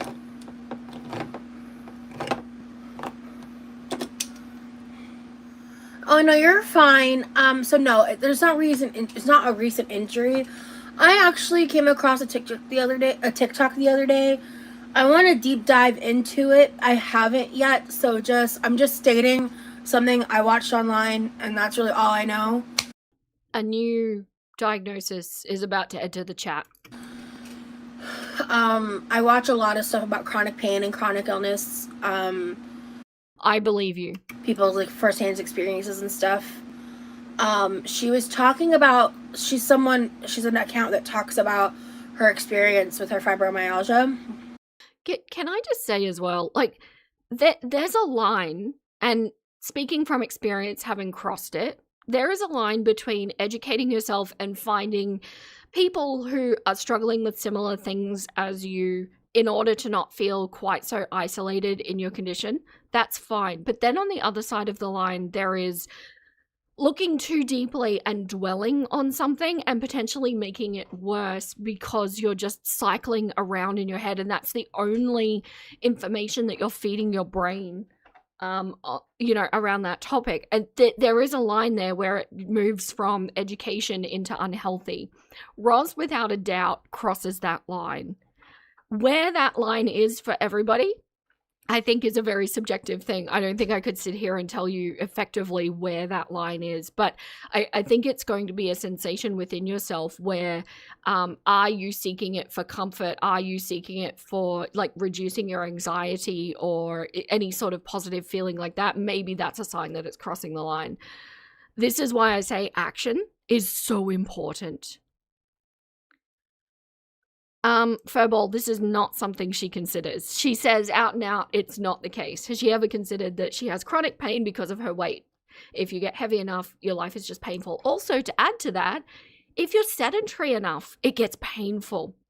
I once had to be essentially bedridden for like 3 months, where I did very, very little movement. It was pretty much just going to the loo and then back to the couch or back to bed.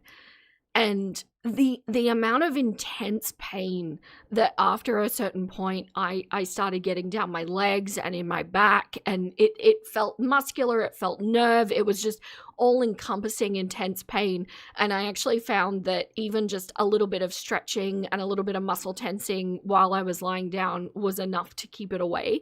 The body needs to be moved. It's painful if you don't move it. 3 months, you can imagine, it was rough. It was not fun. Not at all. It's very real. You chose years ago not to participate in online communities anymore relating to sickness and disability. You focus on positive things, active lifestyle content, homesteading. Same, Cassandra. Hey, did you know I'm a homesteader? Yes, I agree. The action behind things is so much more important than, yeah. You gotta move those muscles or they'll literally die. And did you know it happens within 10 days? Like if you're fully sedentary, just in bed, muscle atrophy happens within actually 11 days. Yeah.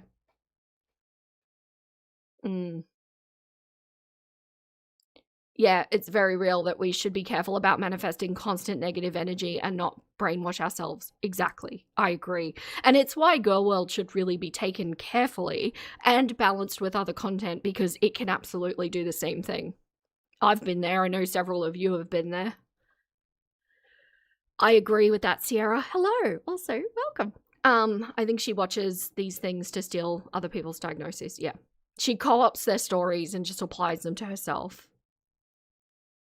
Hello, Elfie. Welcome in. It's been a hot minute. Thanks for being here, Vera. I needed some saucy sanity checks tonight. I love it. I will do that for you.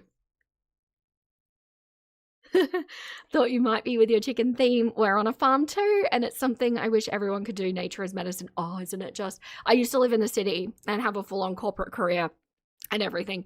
There is no looking back.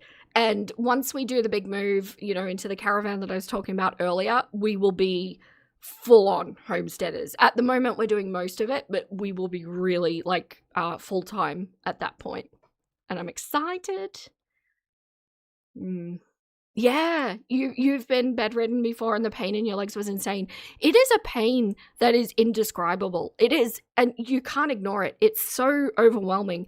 And I can't help but feel that she's doing so little that surely she's experiencing some of this pain. And when she talks about nerve pain, my first thought is, do you actually know enough to be able to differentiate nerve pain from muscle pain?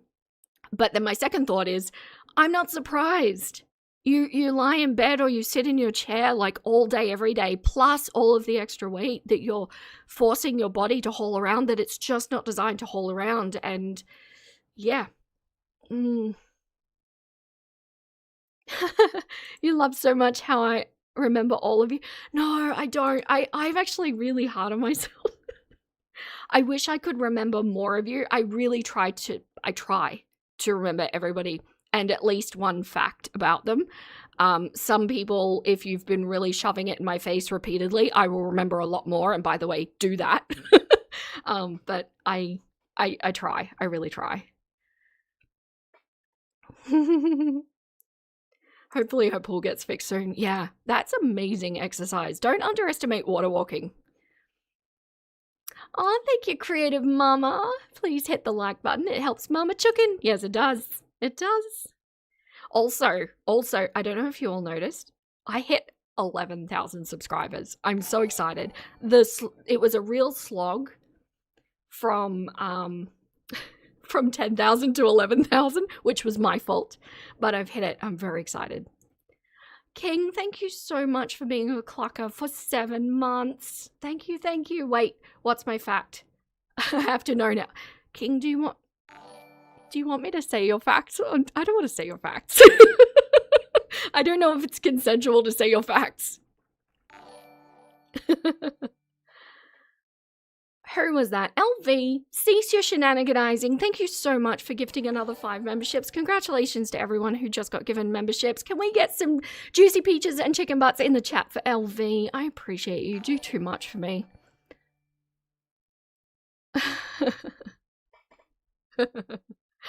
And Mel. Oh gosh, these coming in hot and fast. Thank you so much for 5 months. You're nearly hatched. I think to exercise Roz should kayak in circles in her pool. Oh, that would be top heavy, but also intense. That's a really good idea. Thank you so much, Mel. I appreciate you. That gives you a hint. You could probably guess. I remember, yeah.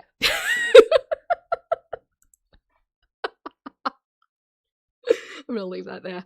No, if you're in the Discord, I remember lots of things about you. Yeah, you want to see a kayak that supports her. Maybe a wider kayak would be okay. And she was talking about something called fibromyalgia hands. And I was like, what?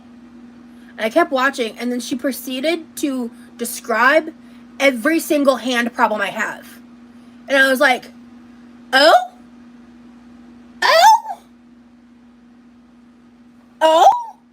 So I need to look into that. Because as y'all know, I've been complaining about my hands for a long time. I have a genetic thing with my dad and grandmother too about hand tremors and stuff. That like gets older with age on top of that, and like, but I also have like other stuff with my hands that I've described to my dad, and he's like, well, that's not really an issue I've had. So yeah, I'm not an expert. I don't know, but see, I get so torn too, right? Because especially when we're talking about pain, and especially when we're talking about fibromyalgia, which is essentially an exclusionary diagnosis, when they're like, we don't know what's going on, but there's clearly something going on, so here, have this diagnosis. I get so torn because on the one hand, I can see her malingering. But on the other hand, I also understand what it's like to not have a diagnosis and to be in search of what's wrong with you because you feel so awful that you couldn't possibly imagine that this is normal for everybody. So you want to find what's wrong so that you can address it. And parts of what she says sound like that, right? But then it doesn't. And I think a lot of you who have this diagnosis, it really pisses you off because you can see through it.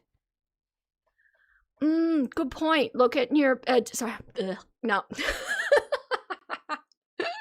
Look at diabetic neuropathy. Let's not try to say those two words at the same time. Roz. Yeah, I agree. Absolutely. What did LV do? Oh, LV. Shame. Rachel, thank you so much. Thank you. Started the stream very late, so apologies for being this behind, but this extreme obesity could be a symptom of her malingering.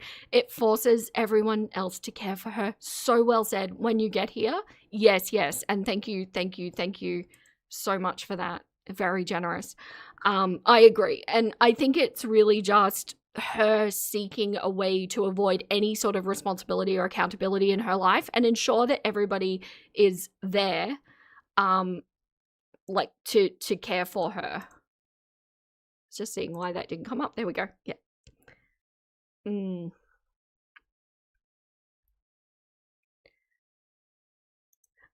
True, Vera, as a poor black queer woman with a history of addiction and homelessness, doctors don't listen to you at all. No matter what pain or symptoms or issues you're having, you're just seeking drugs. I'm so sorry that's your experience, because that's awful, right? Nobody wants to feel invalidated in that way. To a lesser extent, although I'm aware that I'm carrying a lot more privilege, to a lesser extent, just being a female, I also get that. I actually take Mr. Chukin in to my medical appointments with me because I've worked out that doctors listen to me when he's in there. How clucked is that? Absolutely appalling. And yeah, especially when it's female issues as well, which I've had to deal with. Good night, Joy. Thank you so much for coming in. Catch you on the replay. It does suck. It's awful. Yeah. The way doctors have a lot of preconceived, or can have a lot of preconceived notions. Bobay, oh my gosh, everybody's being so generous. Thank you, Bobay. Thank you for gifting 5 more memberships. Congratulations to everyone who just got gifted a membership. Don't forget, we do live streams in the Discord, and then I upload the replays on YouTube as well. For the mods that are in here, if you do !Discord, it'll bring up the link of how to link your accounts. But if you don't vibe with Discord, that's okay. They do appear on my YouTube channel. You thought I literally meant bringing a chicken to the... because of Mr. Chicken. Female issues? You mean the good old hysteria? No, I mean like the wandering uterus. Yeah. Neo, thank you so much for being a clocker for 6 months over on Twitch. I appreciate you. Fashionably late. But it's been half a year already. Can you believe it? Thank you so much, Neo. Thank you. There you go. Oh no, everybody did Discord. There you go. Many links. But seriously, anyone who just got gifted a membership, if you go through that tutorial and it still doesn't work, the connection is a little iffy on Discord's end. Just shoot me a DM. I'm Vera the Chucket everywhere. It's fine. I'll get you in there. Yeah, I was like, that's interesting. I've never heard the term fibromyalgia hands. So I just want to look into it. Like, I don't know anything other than a single video about it. So I just want to see if that's, like, a thing. Because yeah, genetic hand tremors are the worst. Hi, Jessica. Thank you so much for your member. So when she said that, I'm actually struggling to think of a time where I've seen her hands shake. Has anyone else witnessed this? Be like water, baby. Thank you so much. I doubt she's left-handed, because if she were, she would have heard of dyslexia. I doubt she's left-handed, because if she were, we would have heard of her countless lifelong traumas with scissors and can openers. You're probably right. Thank you. Thank you, Be Like Water Baby. I appreciate you. Hearing about fibro hands. Yes, now that's all we're going to hear for a while. Water baby! That's it. And that's what I've been saying too, Cassandra. Lose all the weight first and then see what issues remain. Because she could be very well have like comorbidities with the obvious. It's very, very possible. But when we're thinking horses, not zebras, let's take the weight off the table and just see what's left at a neutral point. And it doesn't even need to be all the weight, like just a decent amount to see if that is going to impact the issues that she has. That's the first port of call. Then they can start eliminating other things. But she goes to a doctor, and how can you not see past this? It's the most obvious candidate. I'm not zooted. I'm completely sleep deprived. I didn't sleep last night. Y'all know, if I'm zooted, I'll tell y'all. I don't care. I don't give a fuck. So, thank you. I mean, yeah, I manage with it. It's just makes certain things hard. And, like, that made all of this needlessly difficult. Like, it took me forever to open those fucking jars, you know? It didn't really look that long to me. It looked a standard amount of time. Opening cans takes some time. It is what it is.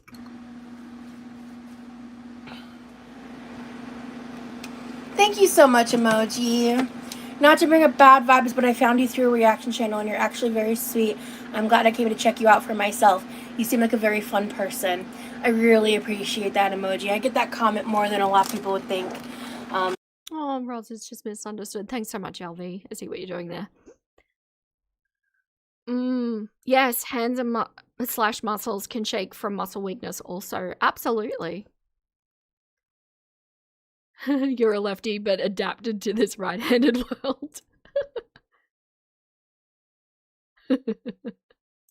Because I do feel deeply mischaracterized by the reaction channels and how they choose to paint narratives for their income. So, I appreciate it. Please sponsor if you actually work, that is, right, Mystic?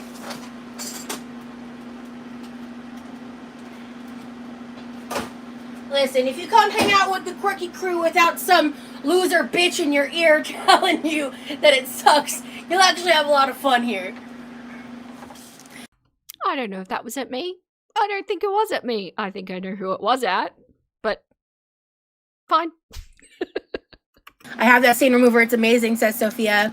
I can admit when I'm wrong. You know what? I respect tinfoil. I respect when people can admit when they're wrong. That's what I tried to do. Actually, I think I did that literally in my last live. Oh, yeah, about Torrid. I said Torrid wasn't fast fashion, and I was just dead wrong. I thought fast fashion was, like, specific to the, like, really cheap turnaround type. I just had to... Almost like you should actually educate yourself before you start saying facts, Roz. By the way, have any of you ever actually looked at the terms and conditions on a website that says it's ethically sourced fashion and what that actually entails?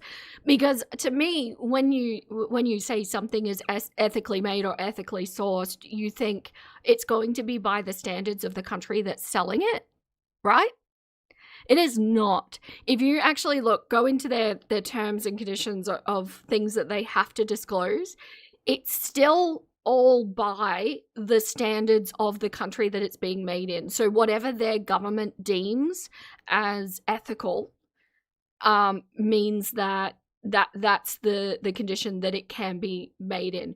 Usually it's things like no slavery and people do have the option to leave, but having, anyone knows that having seen third world countries, sometimes having the option to leave does not necessarily mean that you can leave. And it's not at all ethical. None of it's ethical. I would be only looking in if things are made in the country in which it's being sold is the most critical thing. But that's expensive in a Western country. Most things are fast fashion, unfortunately, yeah. It really is. The fashion and textile world is a cesspool. I actually used to sew for an Australian designer who actually made everything in Australia. I don't know if she still does. But the reality is that it is just so much more expensive to get Australian makers to make things. Thank you, Georgie. Yes, thrift stores, baby. Oh, when I have time, I have so many fun ideas for the Discord, for little things that we can do there. I have ideas. Get over there if you're not there yet, but it's going to be a few months. I need to get this caravan thing out of the way. A cool bit of Vera law. I did. Yeah. Ethically sourced based on the country it's made in brings to mind that we're probably all cannibals of corpses and we might never know. Oh, yeah. It's rough. It's rough. It's not what I would call at all ethically sourced. Misunderstanding of what fast fashion was, which is my bad. I'm not super heavy into like fashion in general. Like I don't know a ton about those topics. I thought I had an understanding of what it was and I was wrong. So I educated myself and corrected myself. And I think it's important that people are able to do that, you know? I agree. I wholeheartedly agree.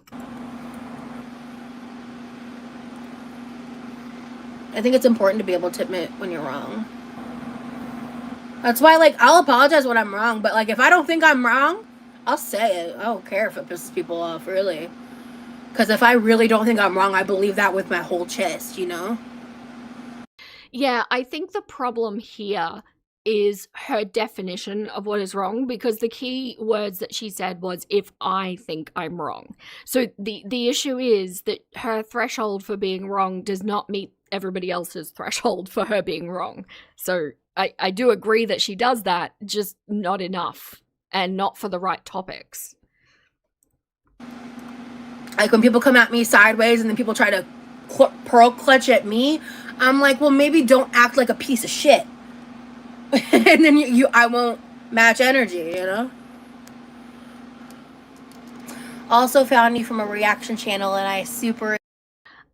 How do these girls have moments of such self-awareness but be so simultaneously blind? Because they're parroting. They're not actually, like, owning the words that they say. They just know that these are the words that they should be saying. Enjoy you as something in the background while working and doing life. Well, hello, Ethos. Thank you so much for hanging out.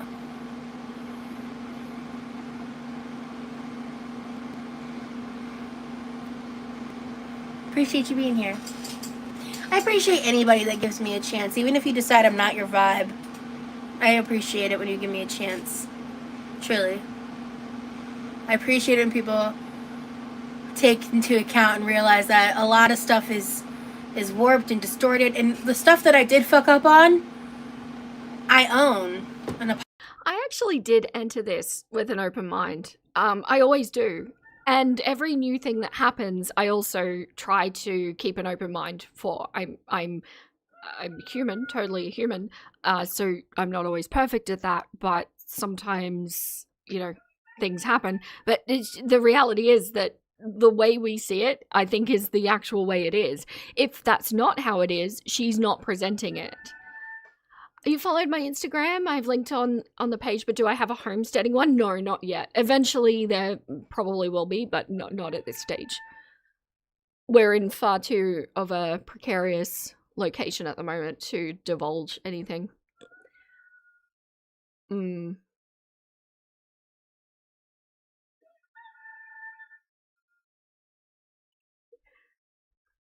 Yes. Totally, definitely. Human, you guys. Apologize on, but I'm not gonna constantly re-harp on every transgression I've ever made, every mistake I've ever made, and like try to prove myself over and over, because I'm moving on beyond that, right? And yeah, I do have like a salacious, wild past, and I'm a very mentally ill person who's made a lot of that very publicly known, and I can't take it back. I'm just trying to do better moving forward, you know? It's really all I can do. And so I think that's fair. It is a fair statement to make. And, you know, I'm always here to say, also, sorry, the boys are saying hello. I'm always here to say that people have room to grow. I think the problem that's happening here with Roz, now I don't know if she is actually better in certain things than she used to be. It seems like some behaviors are not being repeated that used to be there in the past. But whether or not she's actually made progress, I can't speak to that yet. I will be able to, but not right now. The thing with Roz, though, is even if there is like improvement that's been made, she is still exhibiting herself current day to be an abominable human being who is incredibly self-centered and who uses and abuses the people around her. That's a problem. So because she's getting this influx of new attention now because Amber is done and now Roz is the new queen of Girl World because Foodie's being boring and, all that jazz, she's getting a whole lot of new eyes on her who are seeing her as she is right now, which is still awful. Absolutely inexcusable as a human being. So they're reacting to that, and maybe she feels that feels like people aren't allowing her to grow, but it's really just an assessment of what's going on in present day. That's my take on it. Yes, she has people that have been following her for a while, but it is a much smaller proportion now than the eyes that she has on her at present. The healing power of chicken sounds. Yeah, that was Axel just then. is the trying to do better in going forward in the room with us. Hello, Long White Cloud. Good to see you in here. All I know is I'm not the manipulative liar that people paint me as. That's all I know. And yet, now, here's what's shit. I can't pull this up and show it to you because she deleted it, but she's going to sit there and say, I'm not the manipulative liar that they're trying to show me to be. Yet, if you recall, when Remy was visiting and we didn't know he was there yet, she put up a post saying, I'm just struggling with so much mental health of what's going on in online and what's going on IRL that I just can't do my members only stream. Then we find out that it's because Remilee's there, which absolutely fine. You want to be with your boyfriend. I understand that. I support that. I think that's a great thing to do. But you don't get online and go to mental health as your lie to get people off your back for missing a members only live stream. So I have very, very, very recent examples of her being a manipulative liar that aren't just in the past and that I'm not making up. I have proof. It's just, no. I think her perception on how she's dealing with the world is completely warped at this point, and I understand where she is. I've been there. The Arrested Development is a hell of a drug, not even once, but I just the reality of the world and Roz's reality of the world do not meet at any point. And the way people weaponize my chronic illnesses and mental health and disabilities is crazy. Like it's deplorable, really. And I don't lay down and take it like some of these other people that they target, so it makes them real mad. I love that, like, deflect and switch. This is so Davo, isn't it? This is like switching who the victim is and then blaming it on somebody else. Reaction channels are not weaponizing her illnesses. I don't know if there's maybe a handful out there that are. I'm sure that there's somebody out there. She weaponizes her illnesses. That was a month ago, Vera. It's in the past. Name one thing she did today. You just started watching as she is exactly who she doesn't want to be known as she is. Yes. There's a lot of double negatives in there.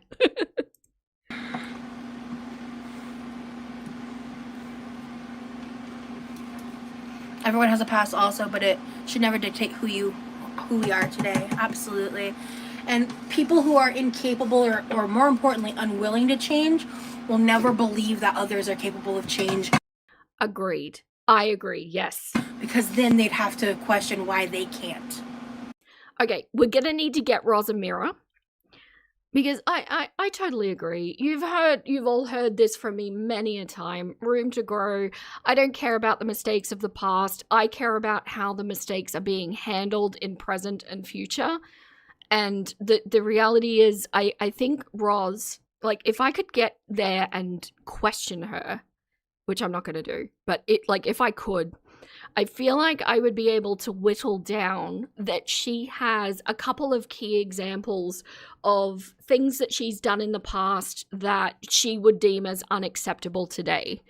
I'm hoping that some of them are around minors, and I think also some of them surround her past sex work. I'm not here to focus on those past mistakes. I'm here to focus on the current mistakes, how they're being handled.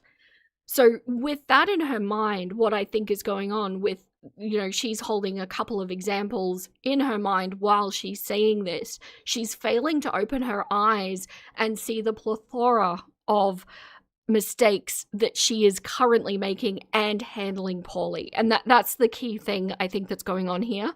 I'm glad that she's identified some things in her past and has seemingly rectified them. Great. But we are just like a tiny part of our way down the path that we need to go. And self-awareness is going to be the first and most important thing that needs to be done. If you can identify, like I've had some people come forward and say, I'm really grateful because thanks to your streams, I've actually identified that I'm in the grips of arrested development. And it's like, that is such a big thing to be able to do. If you can see it, you are well on your way. Roz can't see it yet. Girl, please, is not letting anything go past me today. But Vera, you do. You just brought up what she did last month. You do bring up the past. Oh, yes, you're still traumatized over the 8-count pour of sugar into the sauce. That's coming. I agree with you.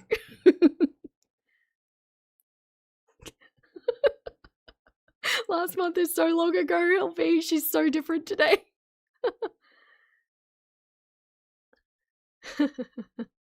This is actually painful to listen. Yeah. Reminds you of Rafiki's It Doesn't Matter, It's in the Past play Lion King.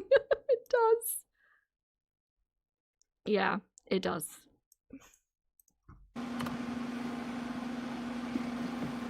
And that is a reflection of your inadequacies, not mine.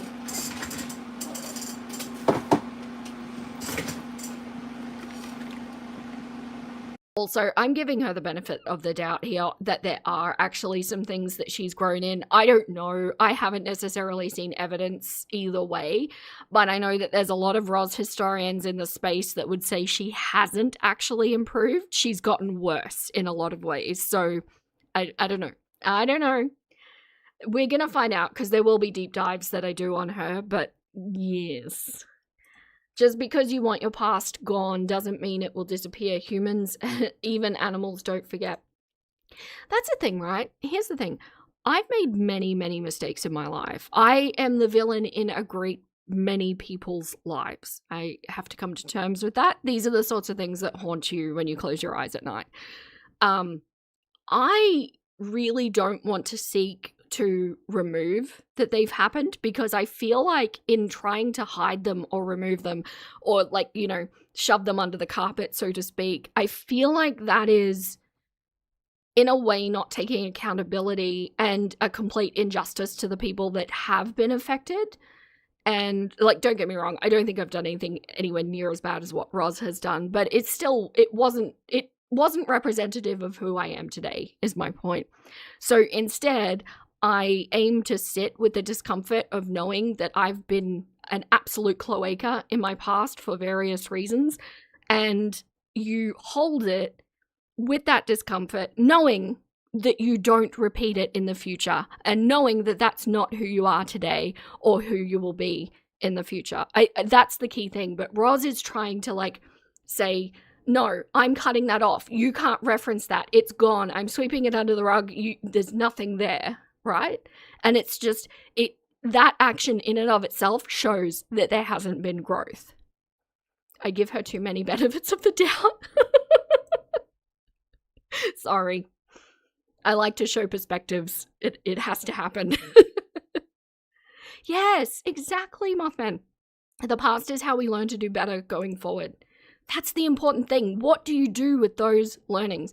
And sometimes, unfortunately, you can't just lean on your own ethics and morals to dictate what is going to be okay and what isn't. Sometimes, unfortunately, you have to actually do the act to realize, whoa, that is not okay with me, and then never do it again. Yeah, you will never grow and move without your past. I agree. I agree. If she said she learned from her Clucker, then you're evil for even saying that one time at Bandcamp. Yeah. So no, I don't. The signs that she's showing tell me that there isn't as much growth as she's trying to make us believe.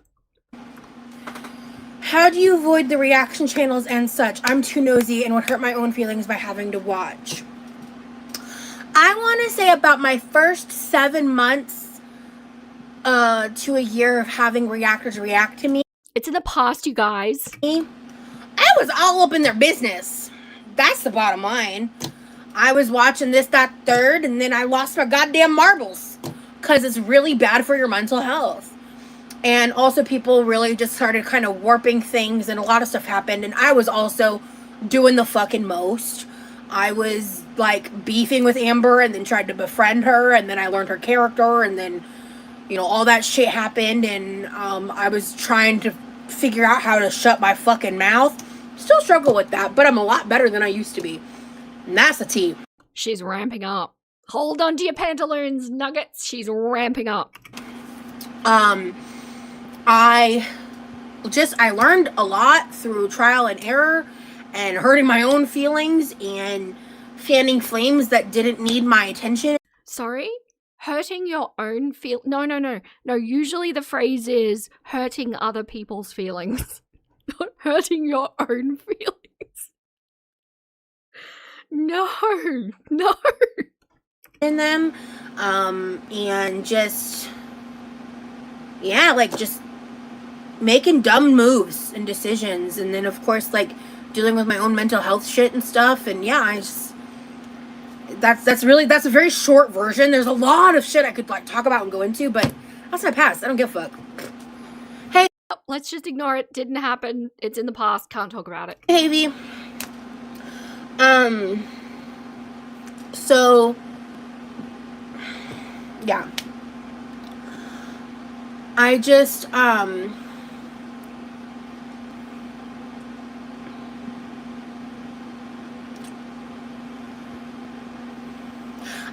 that I am dedicated to growth. Yeah, thank you, McNugget. Yeah, that's how growth is. You've grown. And like, don't make the obvious joke. No. We're all thinking it, aren't we? I don't do that on my channel. It's just, it's difficult when she sets it up like that because the brain goes straight there, doesn't it? Like sometimes with growth, there are backslides. So anytime like I like kind of fall back to my old habits, my old toxic traits, even if it's just like for a one comment or this or that here or there, where like I can't resist and my impulses win and I fucking say some shit. Like I got into it with a bitch on Instagram today because this girl is dedicated to hating on me to a degree that is fan behavior. No, that is a fair statement. Growth is not linear, and I believe that's what she was trying to say rather than a backslide. I feel like visualizing it as a backslide is demoralizing. It isn't linear, and you make mistakes, and I don't think it matters like how far down your journey you get. There can still be mistakes. And it's why sometimes I will say to you, you know, don't label me as perfect, don't put me on a pedestal, don't, you know, do that kind of thing, because being human, totally human, I make mistakes. I'm still making mistakes. It's part of life. It's part of living. What you need to look at is what I do with those mistakes. That's the important part. But what Roz is doing with her mistakes is just trying to ignore them while she repeats more mistakes. And then she's going to try and cover it by saying, oh no, but I'm growing. I just had a backslide, while still not taking accountability for it or apologizing for it or standing up and being any sort of functional adult around it. Homegirl really thinks she's famous now. Oh, but she is.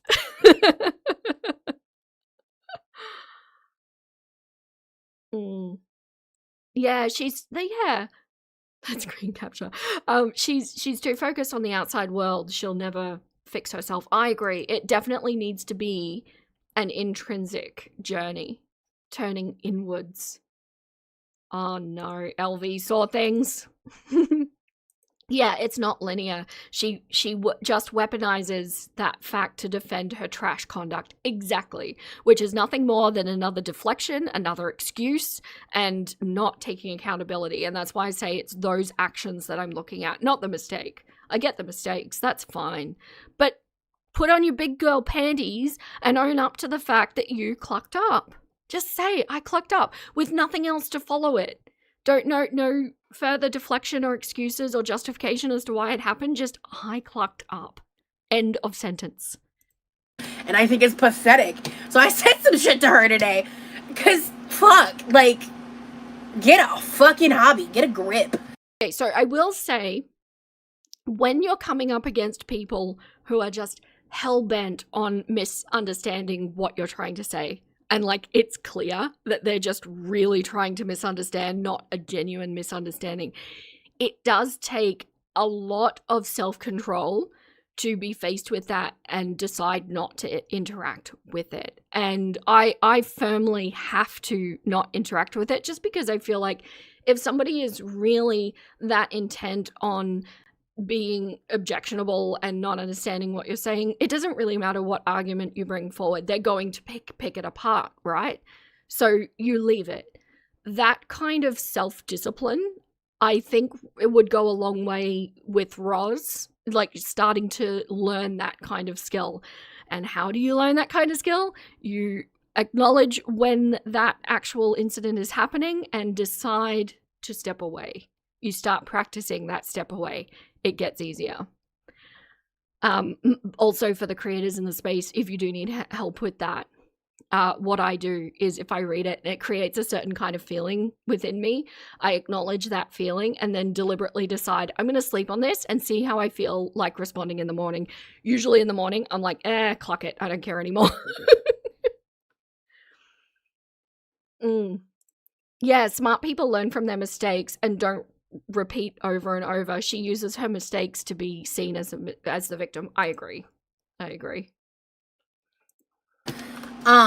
like beyond that, I'm gonna also stand up for myself, you know? Like I try to ride that line, right? Because if I feel strong and firm in what I'm saying, I'm gonna stand behind that. Like, the only reason why so much of my content from this account is missing is because I got demonetized. Before I got demonetized, I had removed very few pieces of content. Most of the time it was because of like I think one time I had like a wardrobe malfunction. Certain things happened, like for safety, privacy reasons, things were removed. You know what I mean? But outside of that, I very rarely removed shit because I wish I still had a lot of my old content up, because without that gives a lot of these channels leeway to manipulate shit because the original shit's not there, you know? And that sucks for me. Like, I don't like that. And also, I have a horrible memory. Like, and that's not a lie. That's not a dramatization. It's not something I weaponize and use to get out of shit. That's just not the reality. Well, the horrible memory thing, like, I do believe her, but it does tend to come up in very convenient times, right? Like, it only tends to come up when she's actually being called out on something, whereas otherwise you've just heard her reference a whole bunch of stuff from the past. There's no reference to her memory being bad there. So that's why it comes off being weaponized. You do hope she realizes an entirely new audience means new ways to have to deal with things, and she matures and allows herself grace when those mistakes happen. But do we really see her growing for good? That's the question, isn't it? I really like to believe that everybody can grow genuinely. We haven't seen it yet in this space, I don't think. Doesn't Nikki have almost all of her nonsense archived? She's got a lot, for sure. Yeah, your memory is shit too. That's why you don't lie. So it's the same. So you don't have to try and remember shit. I'm exactly the same, girl, please. Oh, no. I firmly believe her memory stuff, if real, it's because of her isolation, lack of using her brain for real social interactions and problem solving, etc. It's a real thing that happens, but can be helped. Yes. Do you know, every morning I get up and I catch up on the girl world festivities that have happened overnight while I've been asleep, and I listen while playing Sudoku, because keeping that shit practiced is so important. There's actual scientific studies to back that up. And Sudoku's kind of perfect because when you think about it, there's basic mathematics that's happening, but there's also memory related things that's happening. There's logic, there's problem solving. It's kind of a one-stop shop. The only thing it doesn't do is word, like word stuff that would help. I had back-to-back concussions within a year, on top of being severely traumatized and have no, I was demonetized for 3 months, but to get remonetized I had to delete a bunch of stuff, right? So, or I had to delete stuff, and I over deleted in an abundance of caution was what I decided to do. But I did keep some stuff up because I didn't want to like pull an Amber and like wipe my whole channel. Like I backlogged a bunch of stuff, and she literally just like mass deleted everything and didn't even bother trying to back anything up, which is crazy. There were some things I didn't back up because I didn't want to remember them, but I backed up most of my stuff. Yes, King. I agree. That's why I love video games. Has all those things, keeps my brain working in fun ways. Yeah, I'm with you there. I'm still a very regular gamer. Very regular. I don't foresee that going away because you know how we're seeing older generations, they don't play games, but like they didn't have them growing up either. I'm pretty confident I'm going to be an 85-year-old chookin' still playing Skyrim. And maybe Minecraft.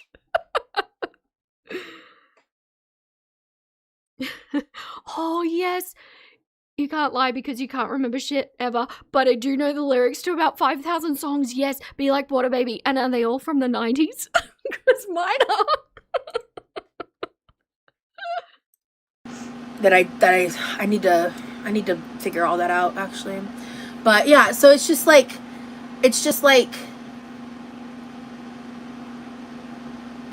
this normalization of weaponizing my disabilities and my shortcomings is entirely based in ableism and fat phobia through the blueprint that was laid out from what Amber created within Girl World. Who the Clark taught her the word blueprint? I need to talk to this person. I have words for them. I hate this rhetoric that she's trying to spin. Nobody, well, I shouldn't say nobody, maybe there's somebody. Okay, I am not trying to fit her into the Amberlynn quote blueprint. That's ridiculous. She is a whole independent human being that we're analyzing behaviorally, and in a lot of ways, I actually think she's quite different to Amber in a lot of ways. I think she's a lot worse than Amber, which is saying something. Like, seriously, I look at the things that Amber's done, and so much of it looks tame compared to the list of things that I have on this woman on the screen right now. There's no blueprint. There's never been a blueprint. It's ridiculous. Yeah, her whole own girl. Yeah, she's worse. I know a lot of people think she's worse. I think she's worse. Yeah. Did she try to swap it out for narrative? Also, the image of an elderly woman throwing a game controller is hilarious. Strangely, it also gives you some peculiar hope for the future. Oh, I'm a PC gamer through and through. I'm not throwing any controllers, but I might, I don't know. I'm not a very ragey gamer, to be honest. I would swear a lot, but, like, I don't throw things. I'm not a thrower. But rage quitting, maybe? Yeah. Ah, it's Charlie. Charlie, please get in here. I need to have words with you for Blueprint. I don't doubt that she's been using Blueprint, but there's not, I mean, there's some overarching similarities between really all of the girls, and that includes Rachel as well, but I do really see Roz as her own entity. And them trying to shove me in that box. And you're never going to convince me otherwise. So. Oh. No, see, now you've all just gotten way more interesting than Roz is. I'm so sorry. I'll try to refocus, but LV. I'm curious about the upcoming living spaces for older people. Do you think there's going to be inbuilt virtual reality in the rooms? And, like, what I'm imagining is hearing aids, but with bone conduction functionality of linking into your PC or your console. Oh, yes.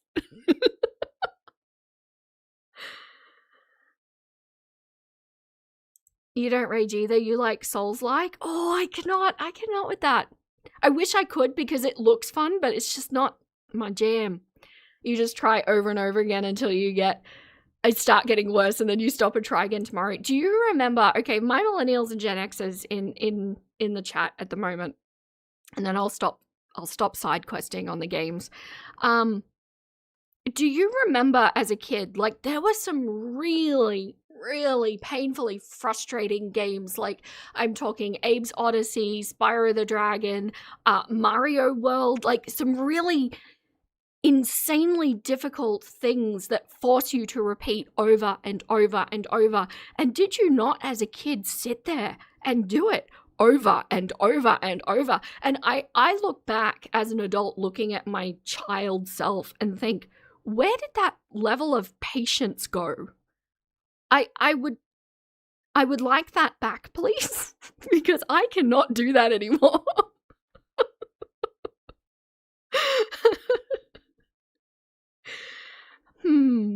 Pac-Man?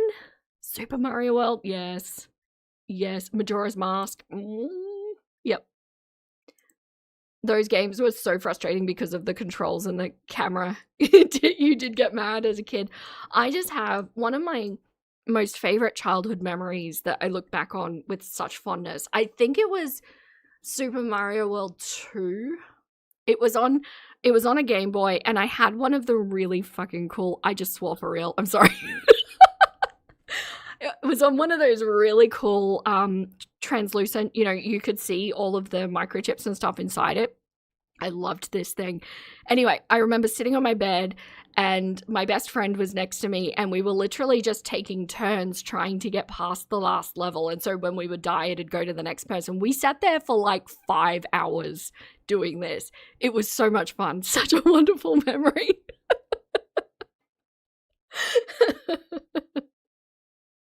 You had a purple one. Mine was grey. Yes. Yeah. Whoa. Sorry. Spam. And yes, I'm a nerd.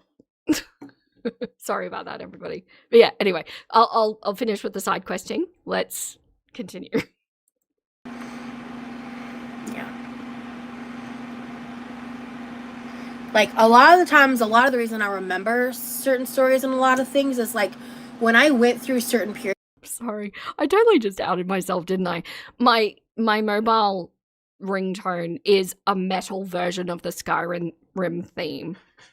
and the notification is the quest. Oh dear. All right, keeping on going. Periods of my life and certain shit was going on, I realized my memory was getting worse, and I was really panicking, and I was also at certain points dealing with extreme mental health issues, and so I like went through and like journaled all my memories that I could, like just info dumped all my memories and like created timelines and like memorized them over and over again, because a lot of my stories, some of them I have vivid memories of, but not most of them. It's curious to me to want to like desperately hold on to those things. I don't know if it's just a me thing. Maybe you all disagree with how you view your memories, but it's like I'm just like, I remember what I do, I don't what I don't. I don't really care what I don't, because it's not in my realm of existence. Although sometimes memories come back to you, but yeah. King, your ex-girlfriend, the adult who preyed on you as a minor, threw your Game Boy Color away when you broke up. That's inexcusable. I mean, there's a lot about that sentence that's inexcusable, but my goodness, that's awful.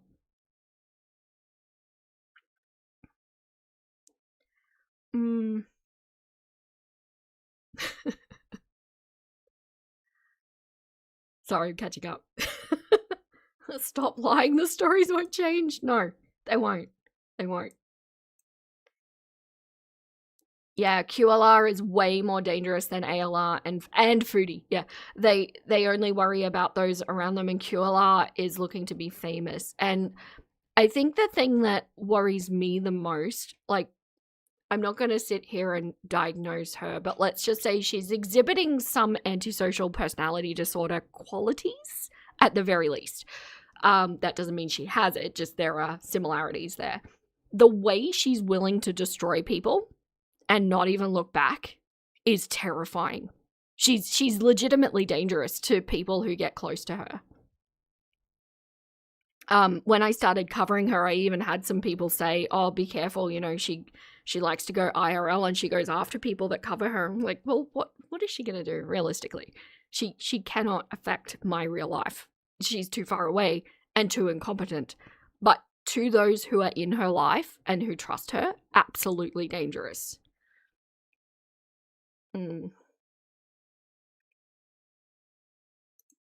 Most of them are just what I remember because I've documented them, or I've recorded them like in vlog form, in video form, in photo form, or you know, I've been able to recall them from other people's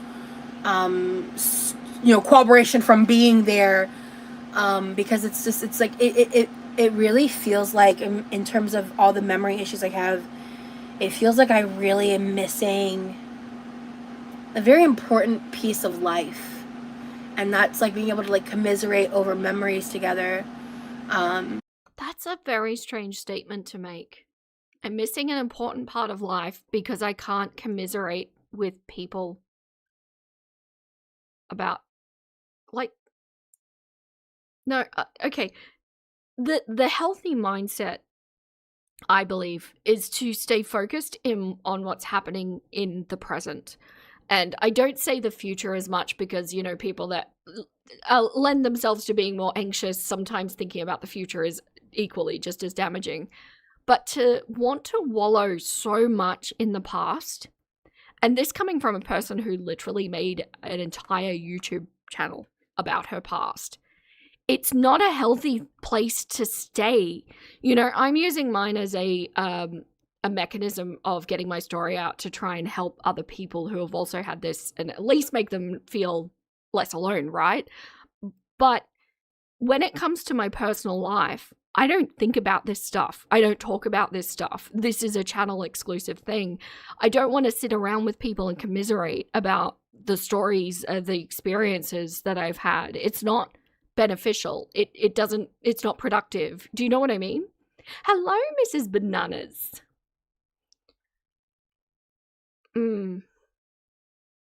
Yeah, talk about a low blow, probably symbolic of her throwing away your innocence and childhood. Oh, King. Something very wrong with that woman. I did not ask to be a part of Girl World. That is so fucking frustrating, the way that ZM was able to manipulate that. And it's crazy to me.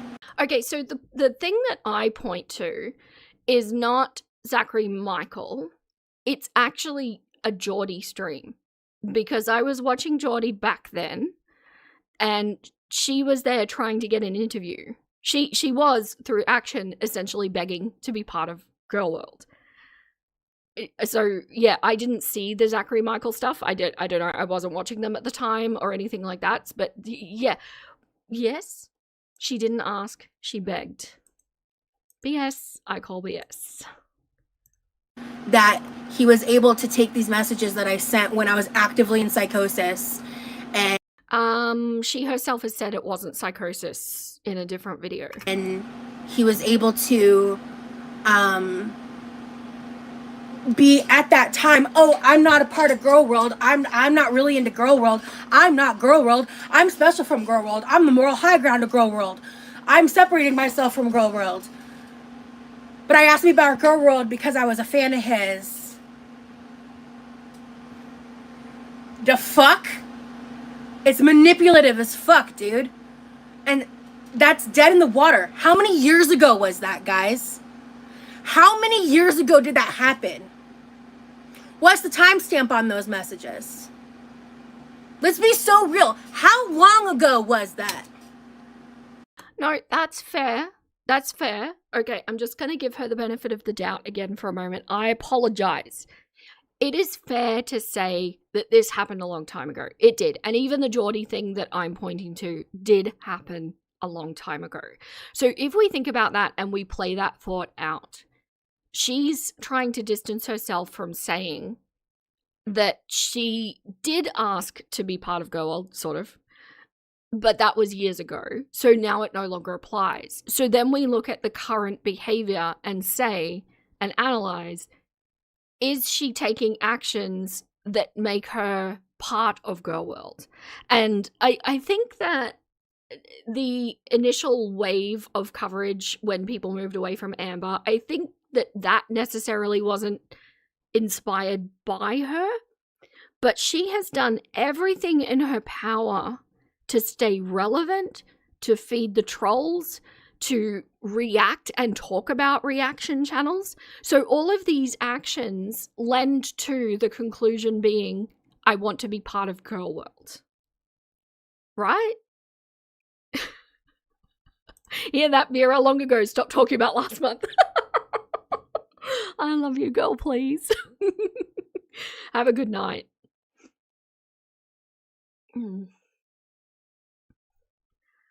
Rosie, stop. Charlie will pull up receipts. Yes. Yes. So, yeah, my point being, even if we say it's fair that, you know, she was trying to do all of that years ago, what's currently happening, and what I can see based on what's currently happening, is that she very much is interacting with Girl World. It's not even one-sided. Like, if she was fully blanking this part of the internet and not talking about them and not pandering to them and not doing the sort of thing that she knows they will want to cover, it might not be as interesting for Girl World to be looking at her. You know? She starts to get boring.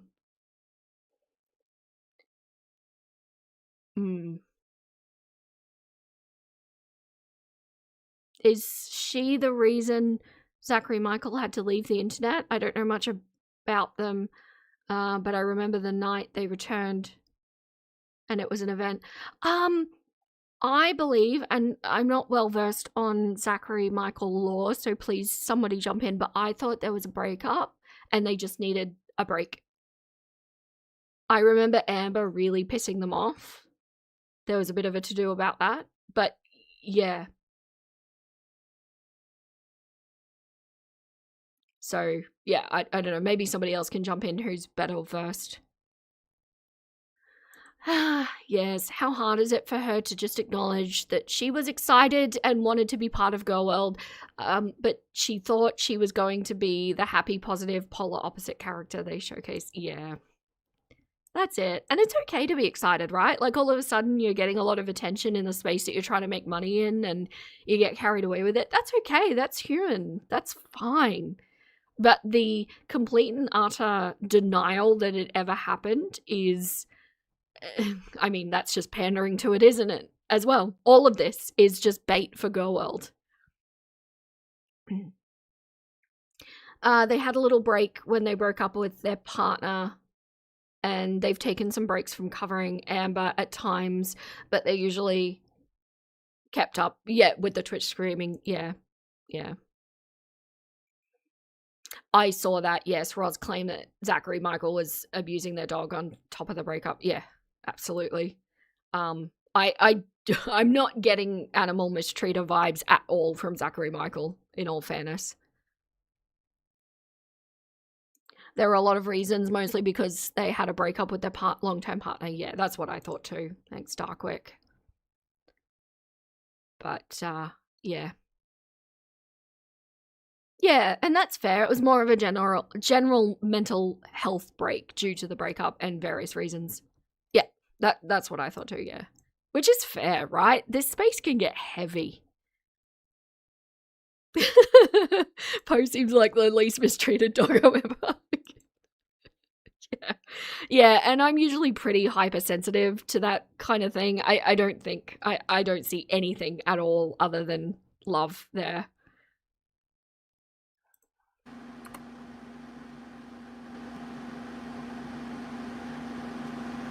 How long ago was that?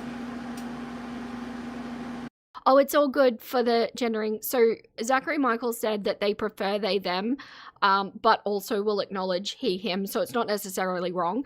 I'm translating because I myself am trying to put into practice using they, them because I'm very bad at it. It's a skill I'm trying to practice. So I will do it at any time that I possibly can. And so, yeah, it's not necessarily a misgendering from their perspective. About what, 3 years?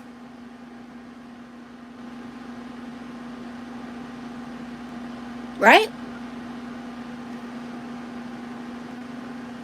If you haven't grown much in 3 years, that's a you problem.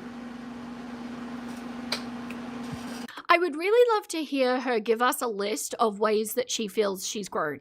And I don't mean that sarcastically or with shade. I mean, I really want to hear what she thinks or what she perceives she's been working on in the last 3 years. Because clearly there's a disconnect from what we're seeing compared to what she's perceiving. And I would love to connect those, those 2 points. What is it? She has examples in her head. I want to know what they are. You know how victim blamey that sounds? That I get stalked, I get harassed, I get fucking verbally abused constantly. Be like, water baby, I was just reading your comment and then she said stalking and now I'm pissy. I'm not going to do the rant again. I've done the rant many times. I'd love to be on a trauma dumping show next to her and I'd leave her in the dust. And unfortunately, I think there's many of us who... I don't think Roz realizes how privileged her life really is. She's sitting there on her post tab whinging about the fact that she's got her last week with her boyfriend and her pool's broken and what was there was something else going on, and I'm just thinking while I'm reading it, like, how many of you right now have a list in life that is like that or worse right now? How many of you are dealing with the fact that you're tired every day? How many of you are dealing with the fact that you would really rather not be doing the things that you need to do in a day, but you have to because that's your survival, or that's your children's survival, or your pet's survival, or whatever it may be? Like, Roz doesn't understand that this is just life. This is what life looks like. It throws you curveballs and things like that. And for her to sit there and use these words that mean so much to so many people who have actually gone through these things, it's insulting, it's rage-inducing, and it is unacceptable. For the record, I do think something has happened to Roz. I don't think she's trauma-free, but I think she is milking it for every single drop that it's worth. And she's using it as an excuse to not move forward in life.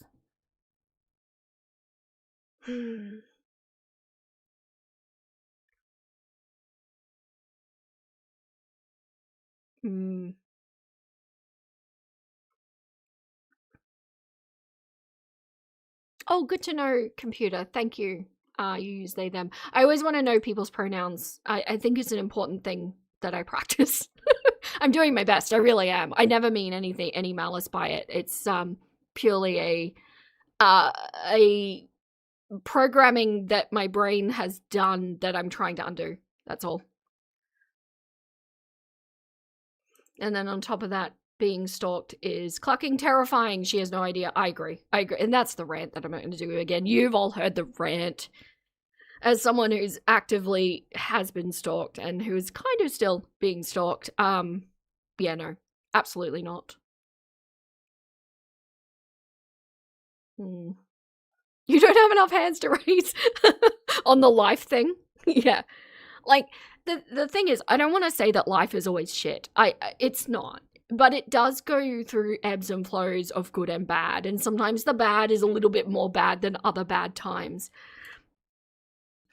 And I think the most important thing is what that teaches you is that you really enjoy and take note of the good times, and you kind of relish in them in a sense. And yeah, you will rant every time. You can't stop me. I support that joke. Do it for me.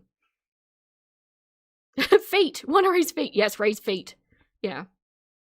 But she doesn't seem to get... Like, this is why I say her worldview, and I know this from experience, her worldview is so wrong. It's fundamentally flawed on every level. And the problem with that is it kind of perpetuates itself because you wind up getting confirmation biases, or you just deliberately don't look at things that don't make sense in your worldview, and it kind of wants to protect itself in that way. And I don't doubt that Roz legitimately feels like the world should be just giving her things and doing things for her, and that keeps her in a happiness kind of stasis moment. But it's just not how it works. There's ups and downs, the yin and yang of it, if you will. You enjoy the good times when they're there, and you wait out the bad times when they're there. Her worldview is entirely self-serving, yes. Yes. Cramblings! Welcome in! You almost forgot. You don't know where the last few hours went. Relatable. Good to see you in here. Thank you.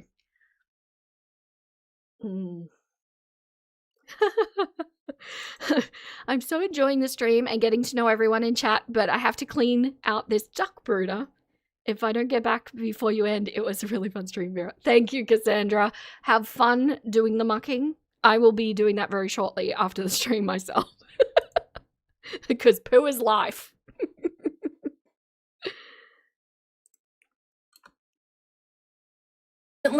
I get messages telling me that you're reporting me to the authorities because I'm illegally taking Ativan. I was prescribed.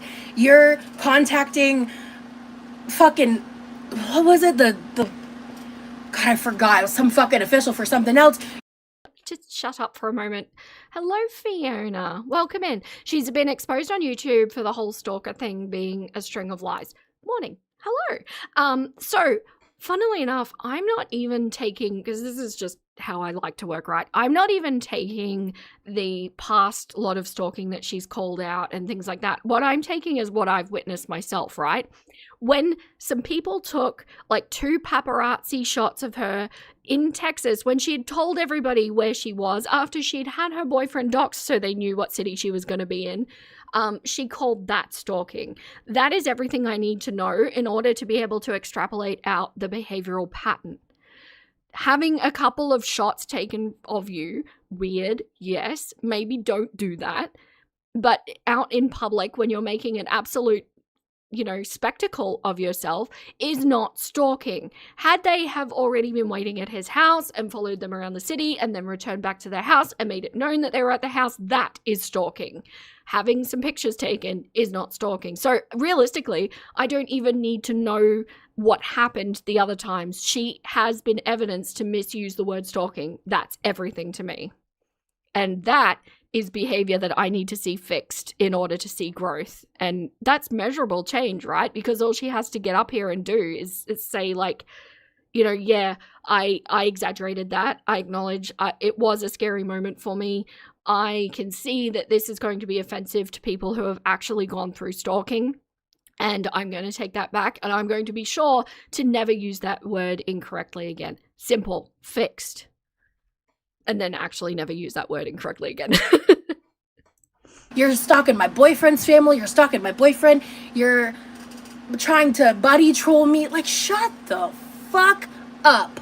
No, you shut the clock up. Yes, she also doesn't need to announce everywhere she's going and doing. I agree. But that's feeding the trolls, right? Because she wants them to be there, because she wants that kind of notoriety. Like, this is all part of being famous and the celebrity of it all, right? Which, let's be honest, that's what she thought the Paradise documentary was going to do for her.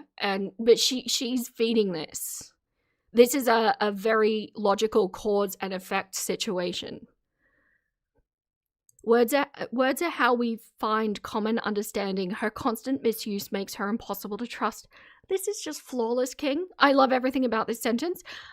Exactly that. And as soon as you have such an egregious example, it brings everything else into question. That may not necessarily be fair on everything, but it is, once again, a cause and effect of her actions. She needs to correct those actions in order to start rebuilding our trust, in order to let her to move forward from this. But while everything's still being mishandled, we can't move on. Poo is life when you have 2 rabbits the size of mini horses. I'm serious when I say poo is such a large part of my life. Oh, this is going to get clipped. So yes, poo is a large part of my life. It's how I monitor my chicken's health. It's important. I do it daily. I'm not weird. I don't like get in there with tweezers and inspect closely. Look, do with that information what you will. I'm going to keep playing the video. That does not justify how I get treated. Period. So I just want to highlight, this is still ramping up from what I believe was the being told no of cutting the onions. This has been a very slow increase from her initial frustration and into the complete rage out that we're going to see. Poo is love. Poo is life.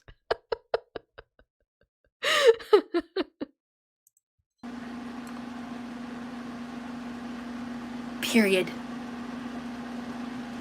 And I'm not going to sit here and placate that.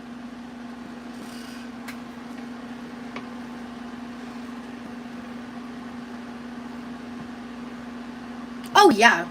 This all started because DM got pissed off at my DMs when I didn't do anything wrong.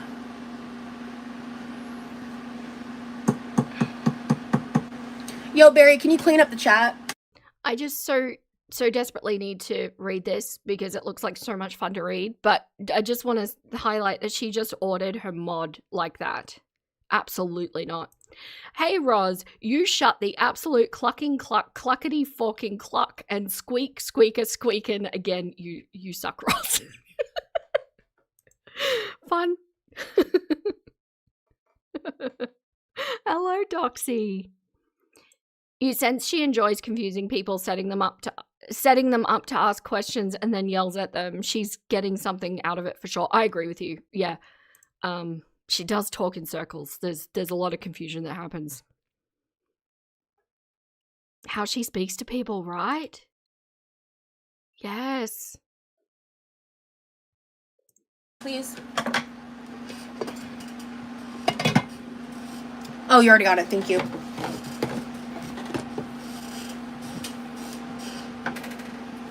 It has been 3 years since those DMs happened, guys. 3 years. But it's not the DMs that we're talking about, or at least it's not the DMs that I'm talking about. I'm talking about the current behavior of feeding into the girl world trolls reactors and staying extraordinarily plugged into all of it. That's what I'm looking at. And he's gonna eat this up for his next video. You're welcome for the content. That's just gross. That's disgusting.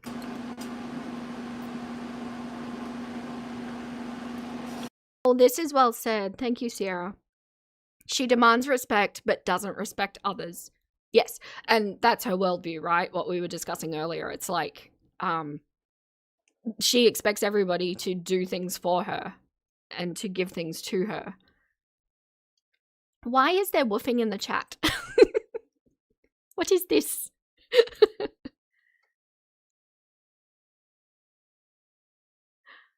Oh, you're behind, Elfie. Well, you'll hear this when you get here too. It has been a bit, but yeah, I'm glad you caught the live too. That's all good.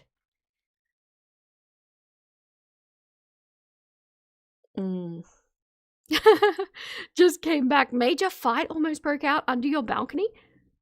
With who? Whomst? Came back to this. Her crash out was foodie beauty coded. Yes, it was. And initially somebody said that and I was like, was it? It was. It was close. It not like pinnacle foodie, but it's definitely foodie coded. It was in a chat earlier and you took it on a journey about tardigrades?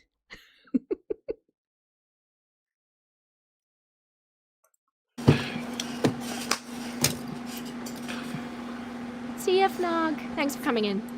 It's extremely parasocial, how the reactors are. It's very odd. The reactors, and also the people that do it for free as a hobby is kind of worse. Because at least the reactors are getting a check. Is it worse? Does that make it worse? Better if you're getting paid for it, I guess? I don't know. I feel like that could be argued both ways. Both ways. You know, like at least there's a motivation that like kind of makes sense. I still think it's like. Also, I feel like the only reactors who are parasocial are the ones that are actually interacting with her. I don't know if it can be parasocial without the interaction. Let me know what you think about that. Trashy and shitty, but I'm gonna ask him about. Yes. Yeah, there's probably gonna be a delay between the vlogs simply because I'm wanting to spend time with him while he's here. And I also have multiple lives left to do with him, plus stuff we want to do together. Depends. I mean, if I find the time to, because I think the next one I need to edit is like mostly edited, so that one I might get out before he leaves. Maybe. I'm not making that promise because I'm focusing on making sure I get the members live out tomorrow, as well as just wrapping up everything I want to do before he actually leaves. And like, we're still not going to be able to finish everything. And I just, like, I don't think the tie-dye's happening this go around. I'm going to wait till the weather's cooler for us to do it. Cause, yeah, like, it's just, I don't want to be miserable the whole time. And if we do it outside right now, I will be miserable. It won't be fun. It'll affect my demeanor in the vlog. It'll just, it won't be worth it. Like, it won't be good content. I'll just be wanting to rush through. I don't want to do that. Okay, Daphne, and? Are you just a contrarian or what, girl? I really don't have patience for that shit. It feels real passive aggressive. I'm not in the mood.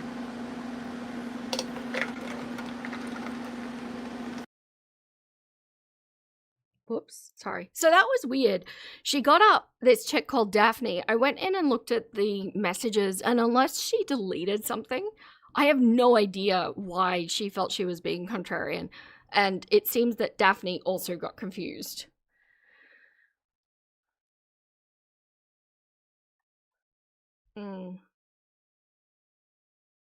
Most reactors just want to watch the Rosie show and not be a guest star. I agree with that, yeah.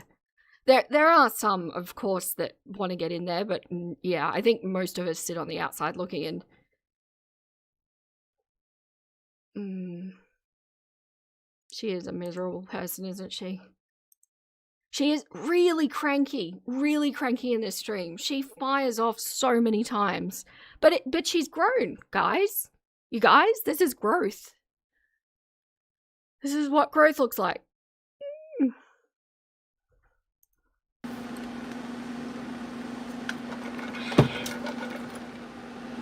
Exactly. Like, I'm sorry. Like, I'm gonna prioritize spending time with my man. I just am. Like, guys, I currently have, including the vlog that's out, 10 filmed vlogs. If that's not enough content, I don't know what to fucking tell you.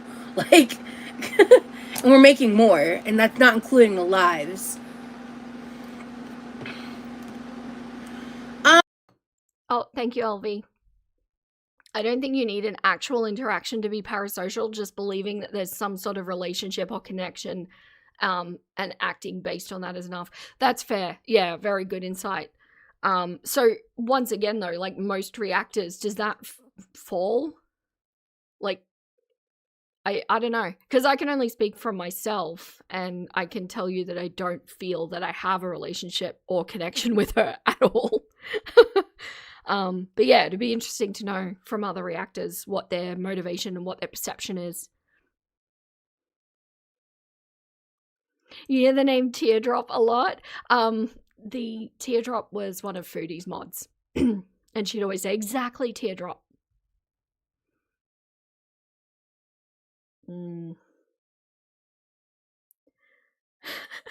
Cough, Rachel, cough. The ultimate sewer spelunker. It's not just me, then that would be a hard threshold to overcome after all. A guy was yelling at a woman, seemed pretty mad, and then another man told him to back up. Was this a personal, sorry, was this the fight under the porch? I may be lost, never mind. We do have a Via Drop emote, but yeah, somebody hasn't added it to the YouTube. I don't know. Slack. Sack them. When I'm not totally sleep deprived, I'm pretty patient. Like, I think Lee tells me all the time he loves how patient I am. A lot of words come to mind with Roz. Patience not one of them. But when I'm sleep deprived and I feel like people are trying to piss me off, no, I don't got patience. I really don't. Don't apologize for spending time with your boyfriend. Thank you, Birdie. And this summer has just been, the weather's been hell. I've been hella anxious. My agoraphobia has been acting up, and I've not been talking about it because the second I talk about it, I get fucking ableist bullshit in my... And yet, here she is talking about it. I don't know. I comment, and I get emails and harassment for it, so I just haven't been talking about it. But, like, there's been times I've wanted to go out and do stuff, and I'm just, like, I just start crying. Because, like, I don't want to get followed again. I don't...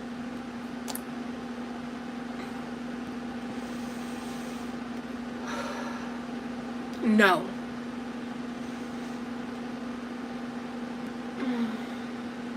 See, if she didn't do these theatrics, because the whole being followed and having photos taken, I assume that's what she's referencing. That is shit. It would be a shit thing to experience. But if she had have just been a little bit more real about it all and saying, you know, that really put a damper on the night, that didn't feel good, rather than labeling it stalking and things like that, it's just, if she didn't ramp everything up to the most severe degree that it could possibly be, people would be more willing to listen to it all. Because life is not binary. It's not ones and zeros. It's not if this, then that. It's varying shades of grey. My brain makes the 50 Shades of Grey joke every single time I say that, and I hate it. Yummy! Welcome in! You're here super late, but I'm here to disrupt everything. Proceed. You think this live was your final straw and you stopped watching her directly? Pisces, you were watching her directly? I admire your conviction. I cannot. I really can't. I basically shamelessly use Nikki T as a vessel in which to monitor and then I'll go back through and do my edits based on the transcripts. I can't watch her raw. Exactly. It's the theatrics that make you question everything. Because now what can be taken seriously? How do we decipher what's real and what's being exaggerated and what's an out-and-out lie? How do we even start to undo that ball of knotted yarn? She's enjoying it, egging it on, which is why I say all of this is part of showing us that she wants to be part of Girl World. Because this is Girl World. This is quintessential Girl World.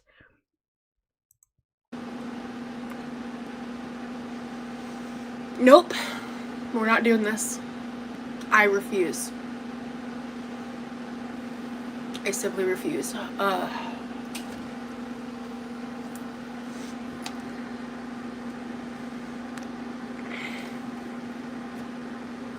Being filmed in public is really scary with how the internet is. Yeah, exactly. Don't worry about people. No, it does suck. It really does. But be honest about the level in which it sucks.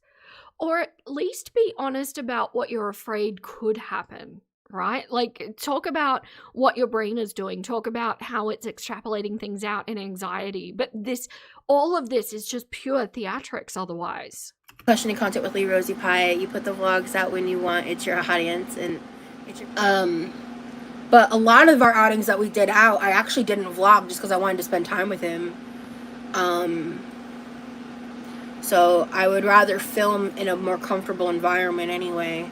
But yet you shoved him on every single live that you were on, and she was doing a lot of lives. Like for a couple of weeks there, she was doing what, like every couple of days? I think. Like yesterday when we went out, I didn't film anything because I went out to go out with my boyfriend. I didn't go out to make content, you know. Because like my relationship with him is like is a priority to me over content, and that's how it should be, you know. Oh baby, are you still in here? Yeah. I want to show you something. What? I want your opinion. What? I love this shirt. It's a little different. Okay, so I can't help but bring my bias to this. I really hate what's about to play out. I'll explain more. This whole thing that's about to happen gives me the ick. Different for you, but I like the color. Come on, come on, come on, come on, come on, come on, challenge yourself. Come on, come on, tell me you like it.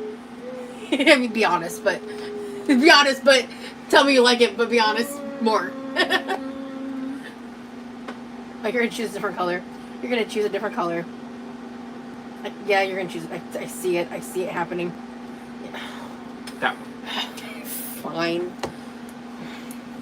I like that. Mister, I know what I like. I do. You really do. But branch into some. One thing yellow, so we have matching fits for red. So basically, she's trying to convince him to get a yellow shirt so that they can be matching. I personally, and granted, I'm not a participant in this relationship, fortunately, I personally feel like this is a boundary cross. It's actually a deal breaker that Mr. Chukin and I both discussed because, of course, you know my history. He also came with his own set of trauma, and having autonomy and agency over your own dress and what you're wearing and things like that is really important to both of us. So from the get-go, it was discussed, we don't dress each other. We don't influence what each other wears. We just are two separate individuals who have complete autonomy over that, right? I hate this. Although, having said that, I do understand that a lot of couples do this kind of thing, and it's not dark in any way. But he's here saying that he has this aesthetic. He likes black. He wants to wear black. He doesn't want to wear yellow and match her. But she's sitting there going, please be honest, but also don't be, but also be, but don't be. You know, like, you need to do what I want you to do. You need to dress the way I want you to dress. You need to do the actions that I want you to do. It's all very like controlling when you overlay them all on top of each other. And hello, Asha, welcome in. And I hate it. I hate everything about it.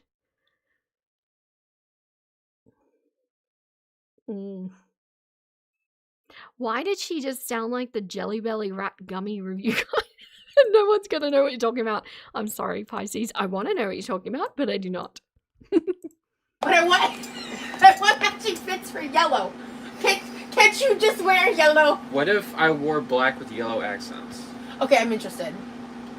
Yeah! Yeah. Kind of how we did, like, we were talking about you're black with red accents and I was red with black accents. Yeah. Compromise. Cool. We're both happy. I want to say there might be something healthy in that. I just don't like it. It just gives me the ick. I don't like it.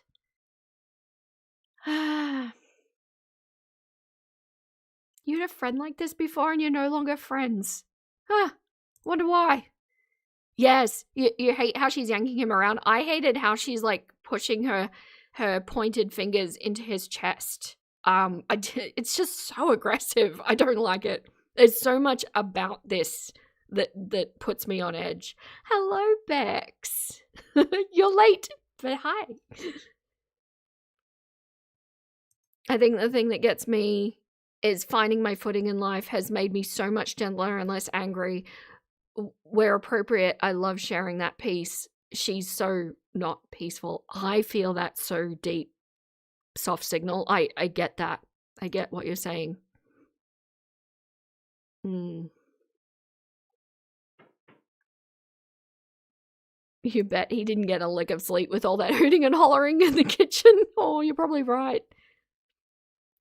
If he snips back at her from lack of sleep, in his face all loud, and she's gonna turn into a big cry. I agree. You are his one thing, yellow. Tobeans, that's adorable. I'll take it. It's all sorry about that pause. It's all boundary violations, right? You don't like how she's grabbing his shirt like that. It is everything that she's exhibited is kind of like she's seeing him either as property or as just an extension of herself. Both of those things are toxic in a relationship. You need to come together as individuals in a partnership, not one dominating the other. You're actually turned off by a man that doesn't dress himself. He needs to have his own sense of style. I don't know, like live and let live, right? Let people wear what they want to wear. If it's not hurting anyone, it's fine. Mr. Chuckin's aesthetic definitely doesn't match mine, but that's okay. He's his own person. But his aesthetic is definitely Luke from Gilmore Girls. And I don't just mean that they dress similarly. I mean they have the exact same shirts and jackets. He just doesn't wear a baseball cap. He wears an Akubra.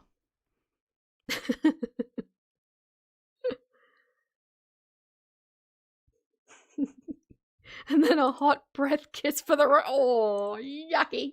Okay, I'm gonna press play. My yellow sunflower.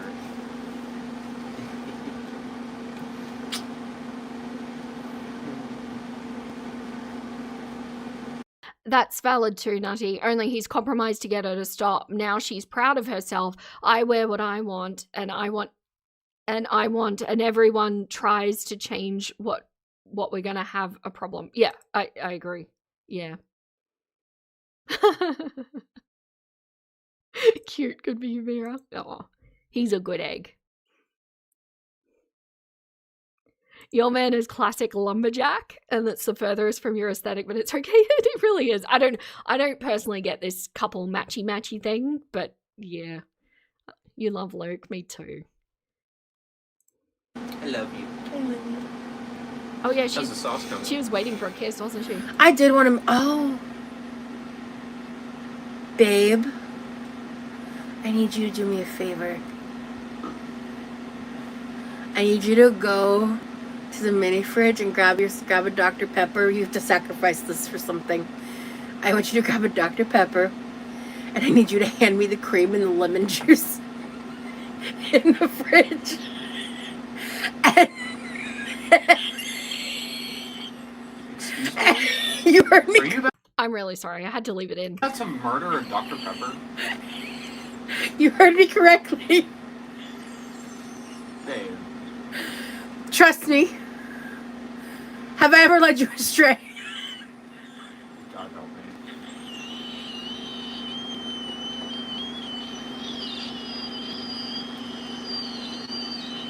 I'm really concerned about the color and the pressure that's building. This is really alarming to me.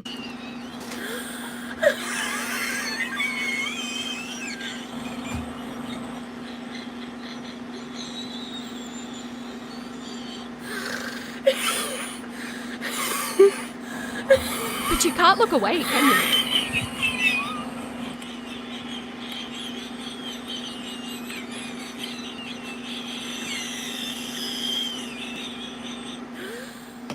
Right?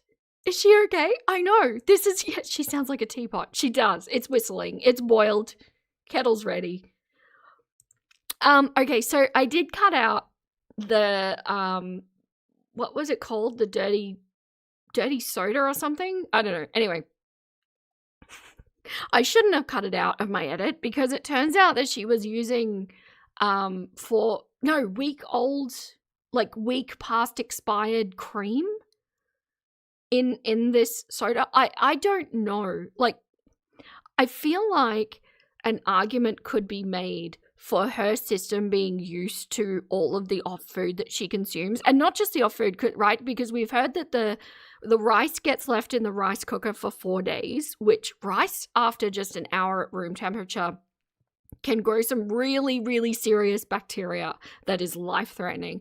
She also had the 5-day-old Indian food or whatever it was that was chicken-based. We've seen her prep raw meat on a cutting board and then eat off of it after. Old cream. There's so much mishandling of food that goes on in this kitchen.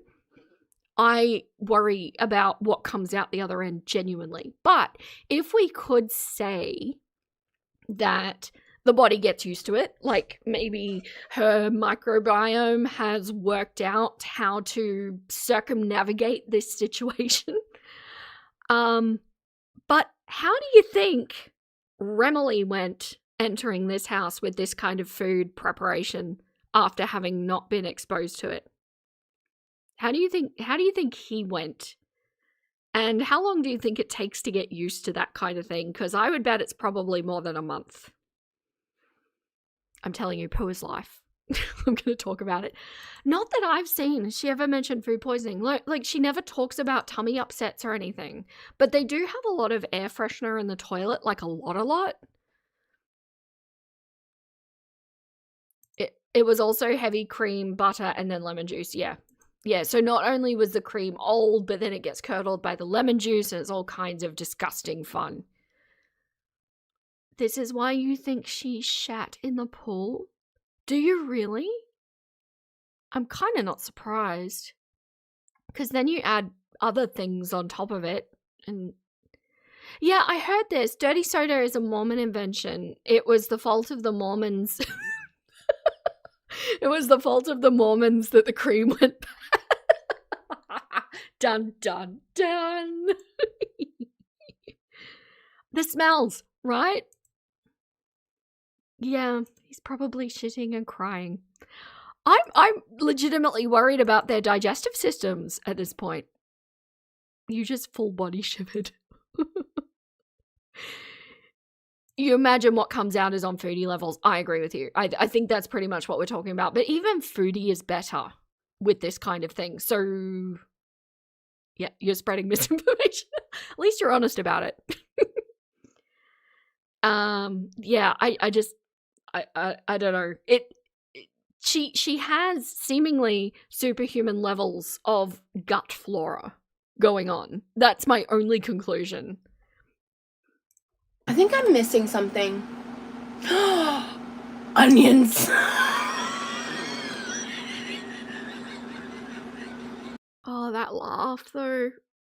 Oh, that laugh. And it made her cough a whole lot too. I did cut that out, I think.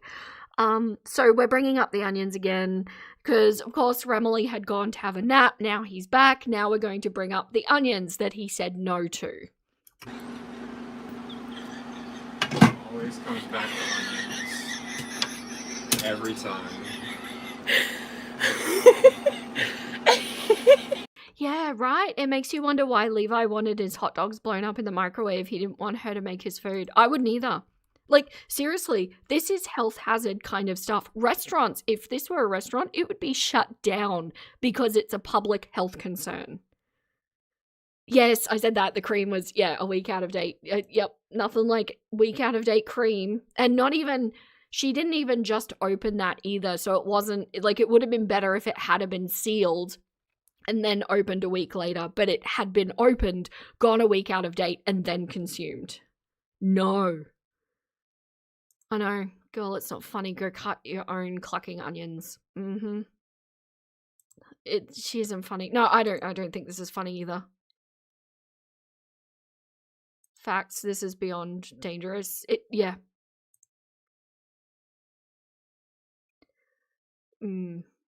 Oh, I stepped out to pet the rabbits. What happened? No. We're talking about poo.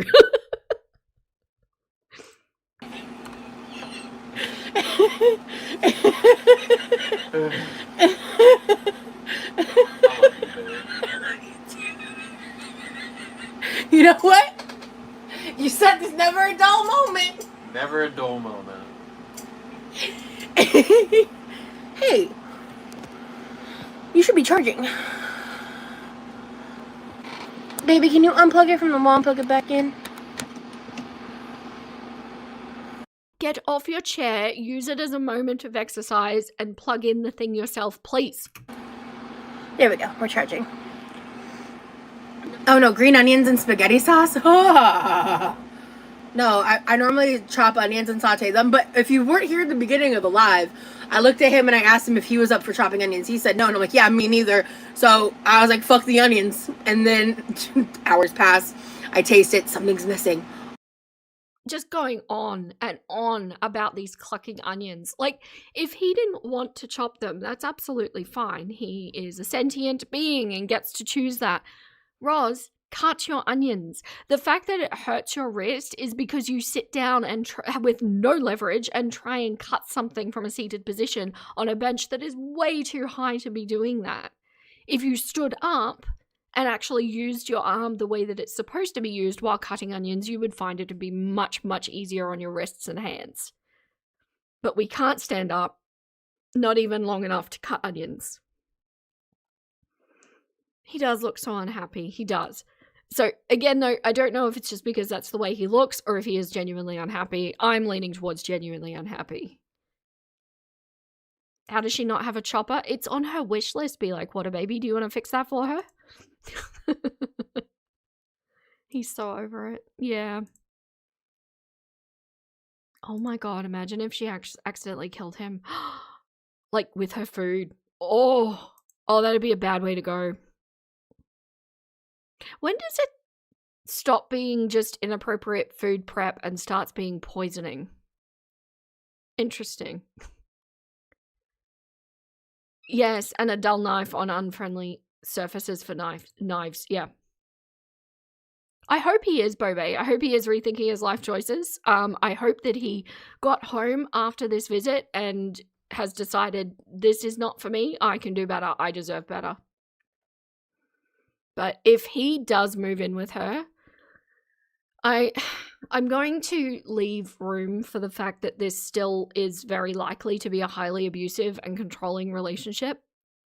But there is going to be a certain amount of like, he has an opportunity for an out now. He needs to take it, but it's kind of victim blamey, isn't it? If he doesn't, I don't know. I don't know how I'm gonna feel about it. Hopefully he's into it, and this is just what he enjoys to, for reasons.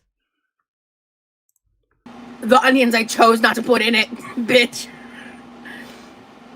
Well, yeah, I put a slab chopper on my Amazon wish list. I'll get it eventually. There you go. Will be like, what a baby. Get her the slap chop. For myself. I just spent a lot of money on Amazon, so I'm not going to be spending a lot of money on like random stuff. I did let myself get some stuff from my room, but actually this is the base for lasagna soup. The words lasagna soup make me so unhappy. So deeply unhappy.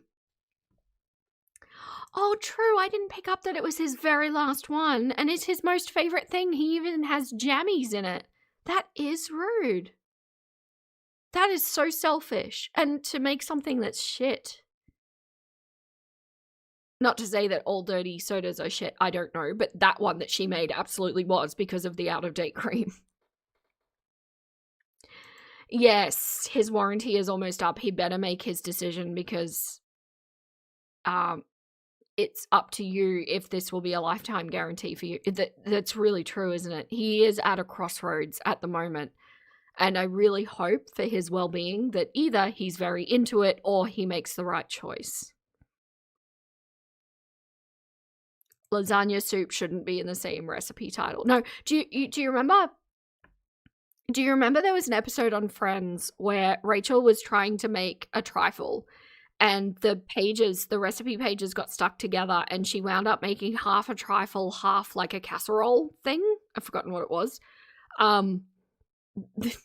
That's kind of what it sounds like, doesn't it? It's like lasagna and tomato soup.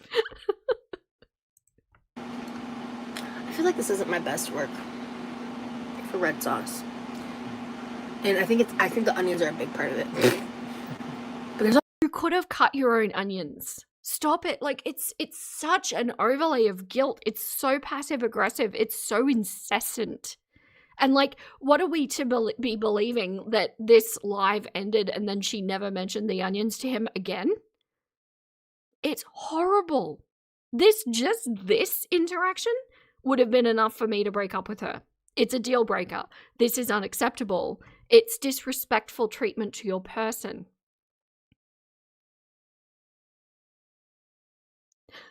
Vera, I'm not gonna lie, Progresso has this canned lasagna soup that I go absolutely batty for. It's literally your favorite canned soup.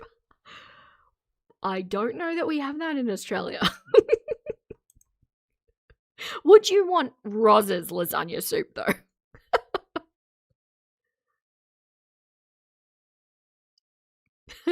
You're only half listening. Hello, Kex. And thought you're talking about our Rachel? No.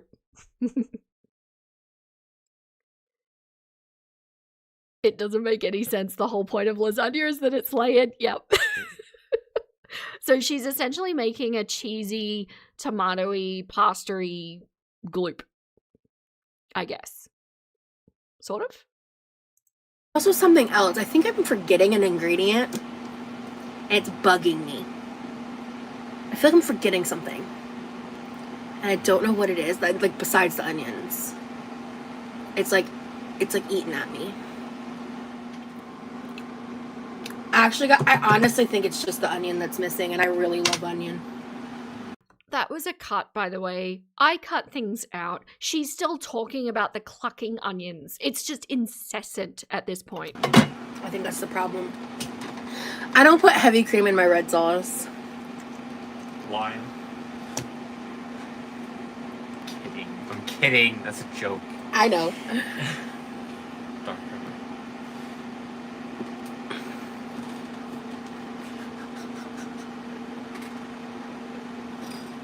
Oh, that's cute.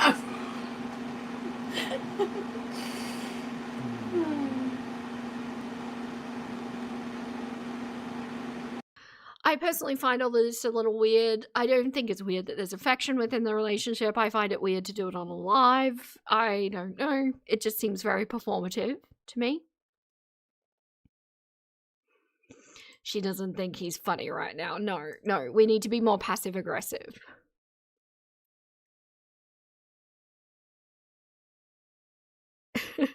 If you were him, I'd just never ask for anything without onions again. No. This is going to be like a splinter, a fragment in their relationship moving forward forever. They're going to be together forever, and in the 80s, she's going to be like, that time you didn't cut the onions. It was ruined. My lasagna soup was ruined.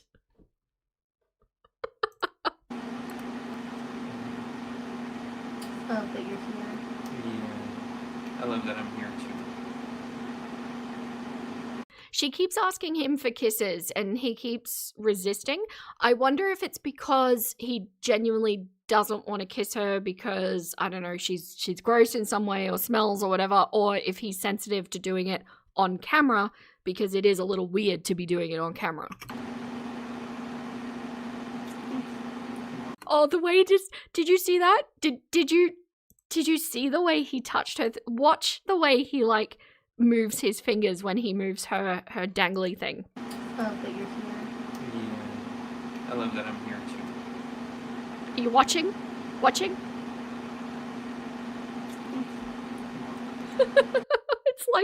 it's like a, I want to touch this with the least of me that I can possibly interact with this and move it to the side. Yuck.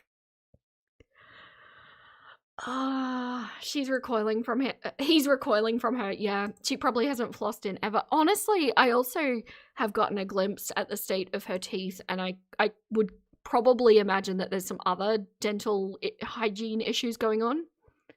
She's making him feel guilty, then love bombing. Yes, then love bombing him. To try and make him feel like she still loves him, even though he didn't do what she wanted. Yeah, I agree with you. That is insidious behavior. Yes. He wants to go home. I hope so. Need an emote for that, Remy. Oh, just the way he did that. It's like if you were trying to, I don't know, move something with poo on it is what it gave me the vibe of. I swear I don't normally talk about poo this much. It's just this stream for anyone who's new. Your incredibly abusive mum always does this still. Brings up something again and again to make it known that she personally wants us to feel wrong or stupid for something completely insignificant. My mother did that too. I am now no contact, so she doesn't have the opportunity to continue to do it. But yeah, at 26, when I cut off ties with her, she was still bringing stuff up from when I was a teenager.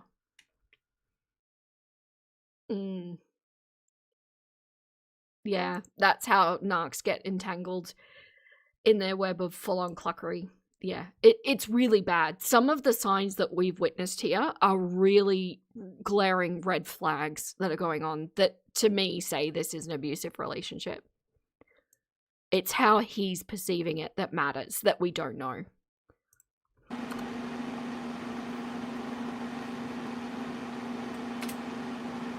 Whole bunches. Whole bunches.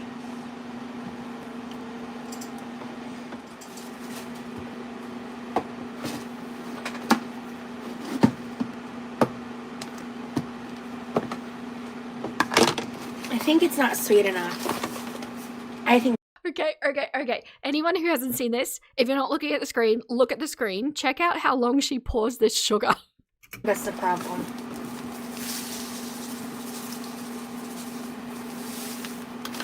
Not. So it is a valid strategy if you want to cut through the acidity of a tomato base. You can add a little bit of sugar. You can also just like cook the rawness out of it on a low temperature. That works really well. But if you're in a pinch and you don't have the time, whatever, a little bit of sugar does it. You only need, like when I do bulk meals, I do like 9 liters at a time. And I do a teaspoon of sugar. It's more than enough. You need a tiny amount. But she just upends this bag. And adds sugar in because she's decided that something's missing and it's the onion, so now she's adding sugar. Oh, Yami, your work. I'm so sorry. It's just getting in your way, isn't it? He's touching her. Oh, nerdly. Hello. He's touching her the way I carry the tiny tyrant's cloth nappies with trepidation while trying not to let them know how gross they are. That is a brilliant description, isn't it? Yes, you if I have time, this is what I do as well, because I make a mean pizza sauce. And if I have time, this is absolutely, because don't add sugar if you don't need to, right? You cook our sauce, sorry. You cook your sauce for hours, low and slow, and then taste if you need some sugar, and you add a teaspoon at a time until it's right. Yeah. Oh, interesting. Bicarb soda can cut down acidity too, and that way you're not adding the sugar. Yeah. And she said you were trolling for suggesting a little cream cheese.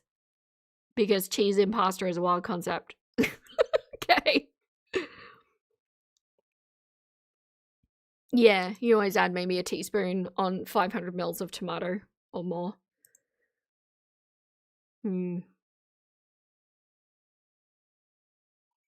Yeah, I don't know, Gwen. Would baking soda work as well to cut the acidity? I've never tried it. I've always just either cooked it low and slow or added a little bit of sugar.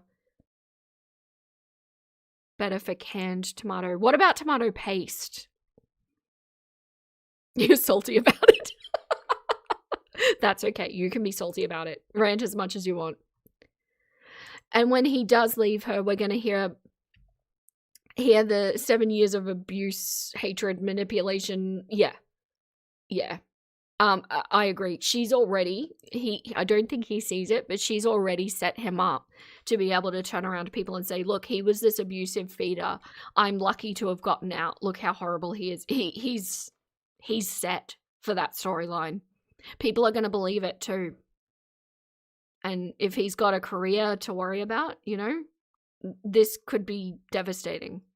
He really needs to leave it now. Like, if there is an off chance that Remilee or Lee, I'll call you Lee, is listening, get out now. This is going to get worse. I promise you. We know these people. This is going to get so much worse. And just because there's moments that are good and she builds you up, those are going to get fewer.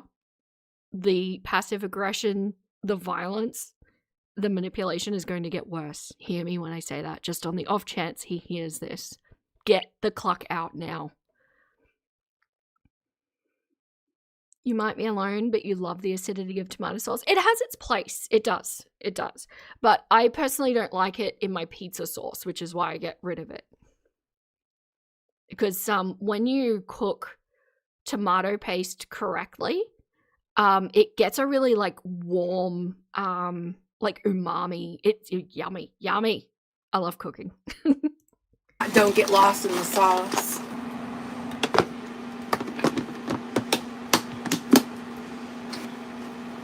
You know what I'm really looking forward to after this live is done? What? Doing fuck all for the rest of the day.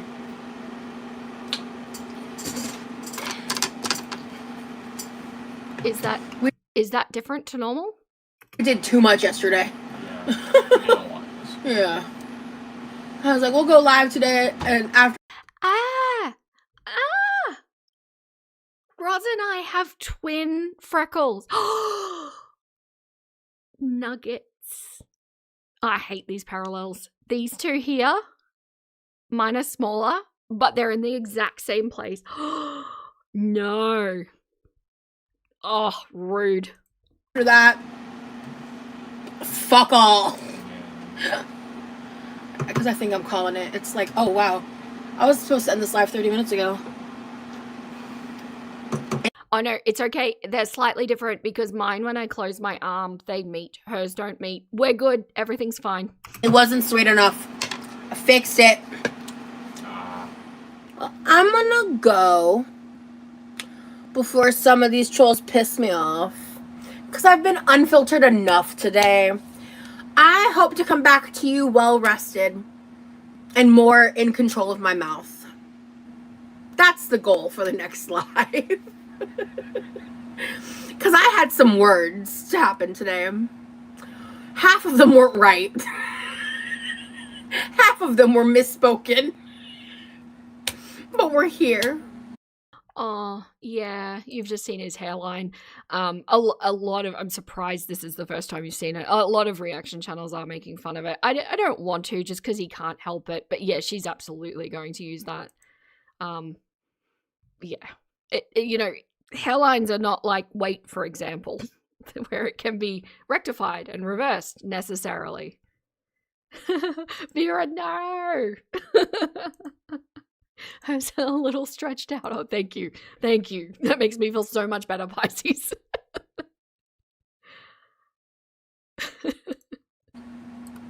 We're here and we're queer, you know? We're queer, but we're in a heteronormative presenting relationship. But yeah, we're going to use the queer tag. Yes. You used to identify your right hand by the freckle on either side of your middle finger. I had a similar system.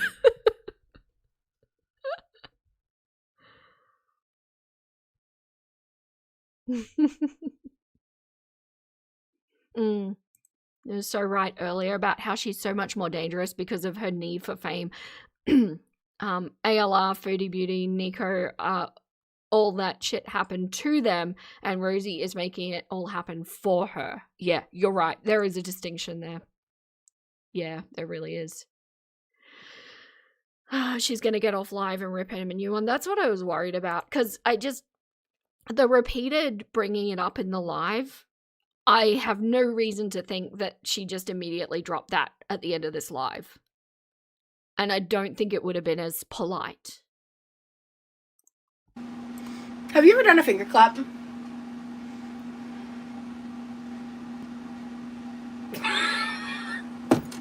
Alright. I hope you'll have a wonderful day. A wonderful evening wherever you are. And stay true. Stay true. Drink water, eat something, take care of yourself. Don't be like me, get your sleep. Yeah. Yeah, so I interpreted that as that's how he's looking after himself at the moment. And those core things are great to be focusing on, especially if you're in a moment of crisis or changing meds like he is. But it thought just a little insight into his psyche there. Shower. Brush your teeth first. Take care of yourself. Yeah. Later, nerds. See ya. So yes, that was just one hell of a stream, and it all started from that point of him saying no about the onions. Then she went through her full-on foodie coded rage about like, I don't know, Zachary, Michael, and other things, and yeah, it kind of was an absolute shit show. But that is her showing growth. That's her having changed. Now, if that is, sorry, Tay-Tay has volume. If that is legitimately her showing growth, I'm kind of horrified what that means for the past of her. And like I said, I know a lot of you are more well-versed in the history than I am, but I will be getting through it all. And yeah. Yeah, my roosters. Oh, geez, you had an ex like Roz. She's your ex in a different body, just not as mobile. Isn't he loud? Do you hear how loud Tay-Tay is? There's Ziggy.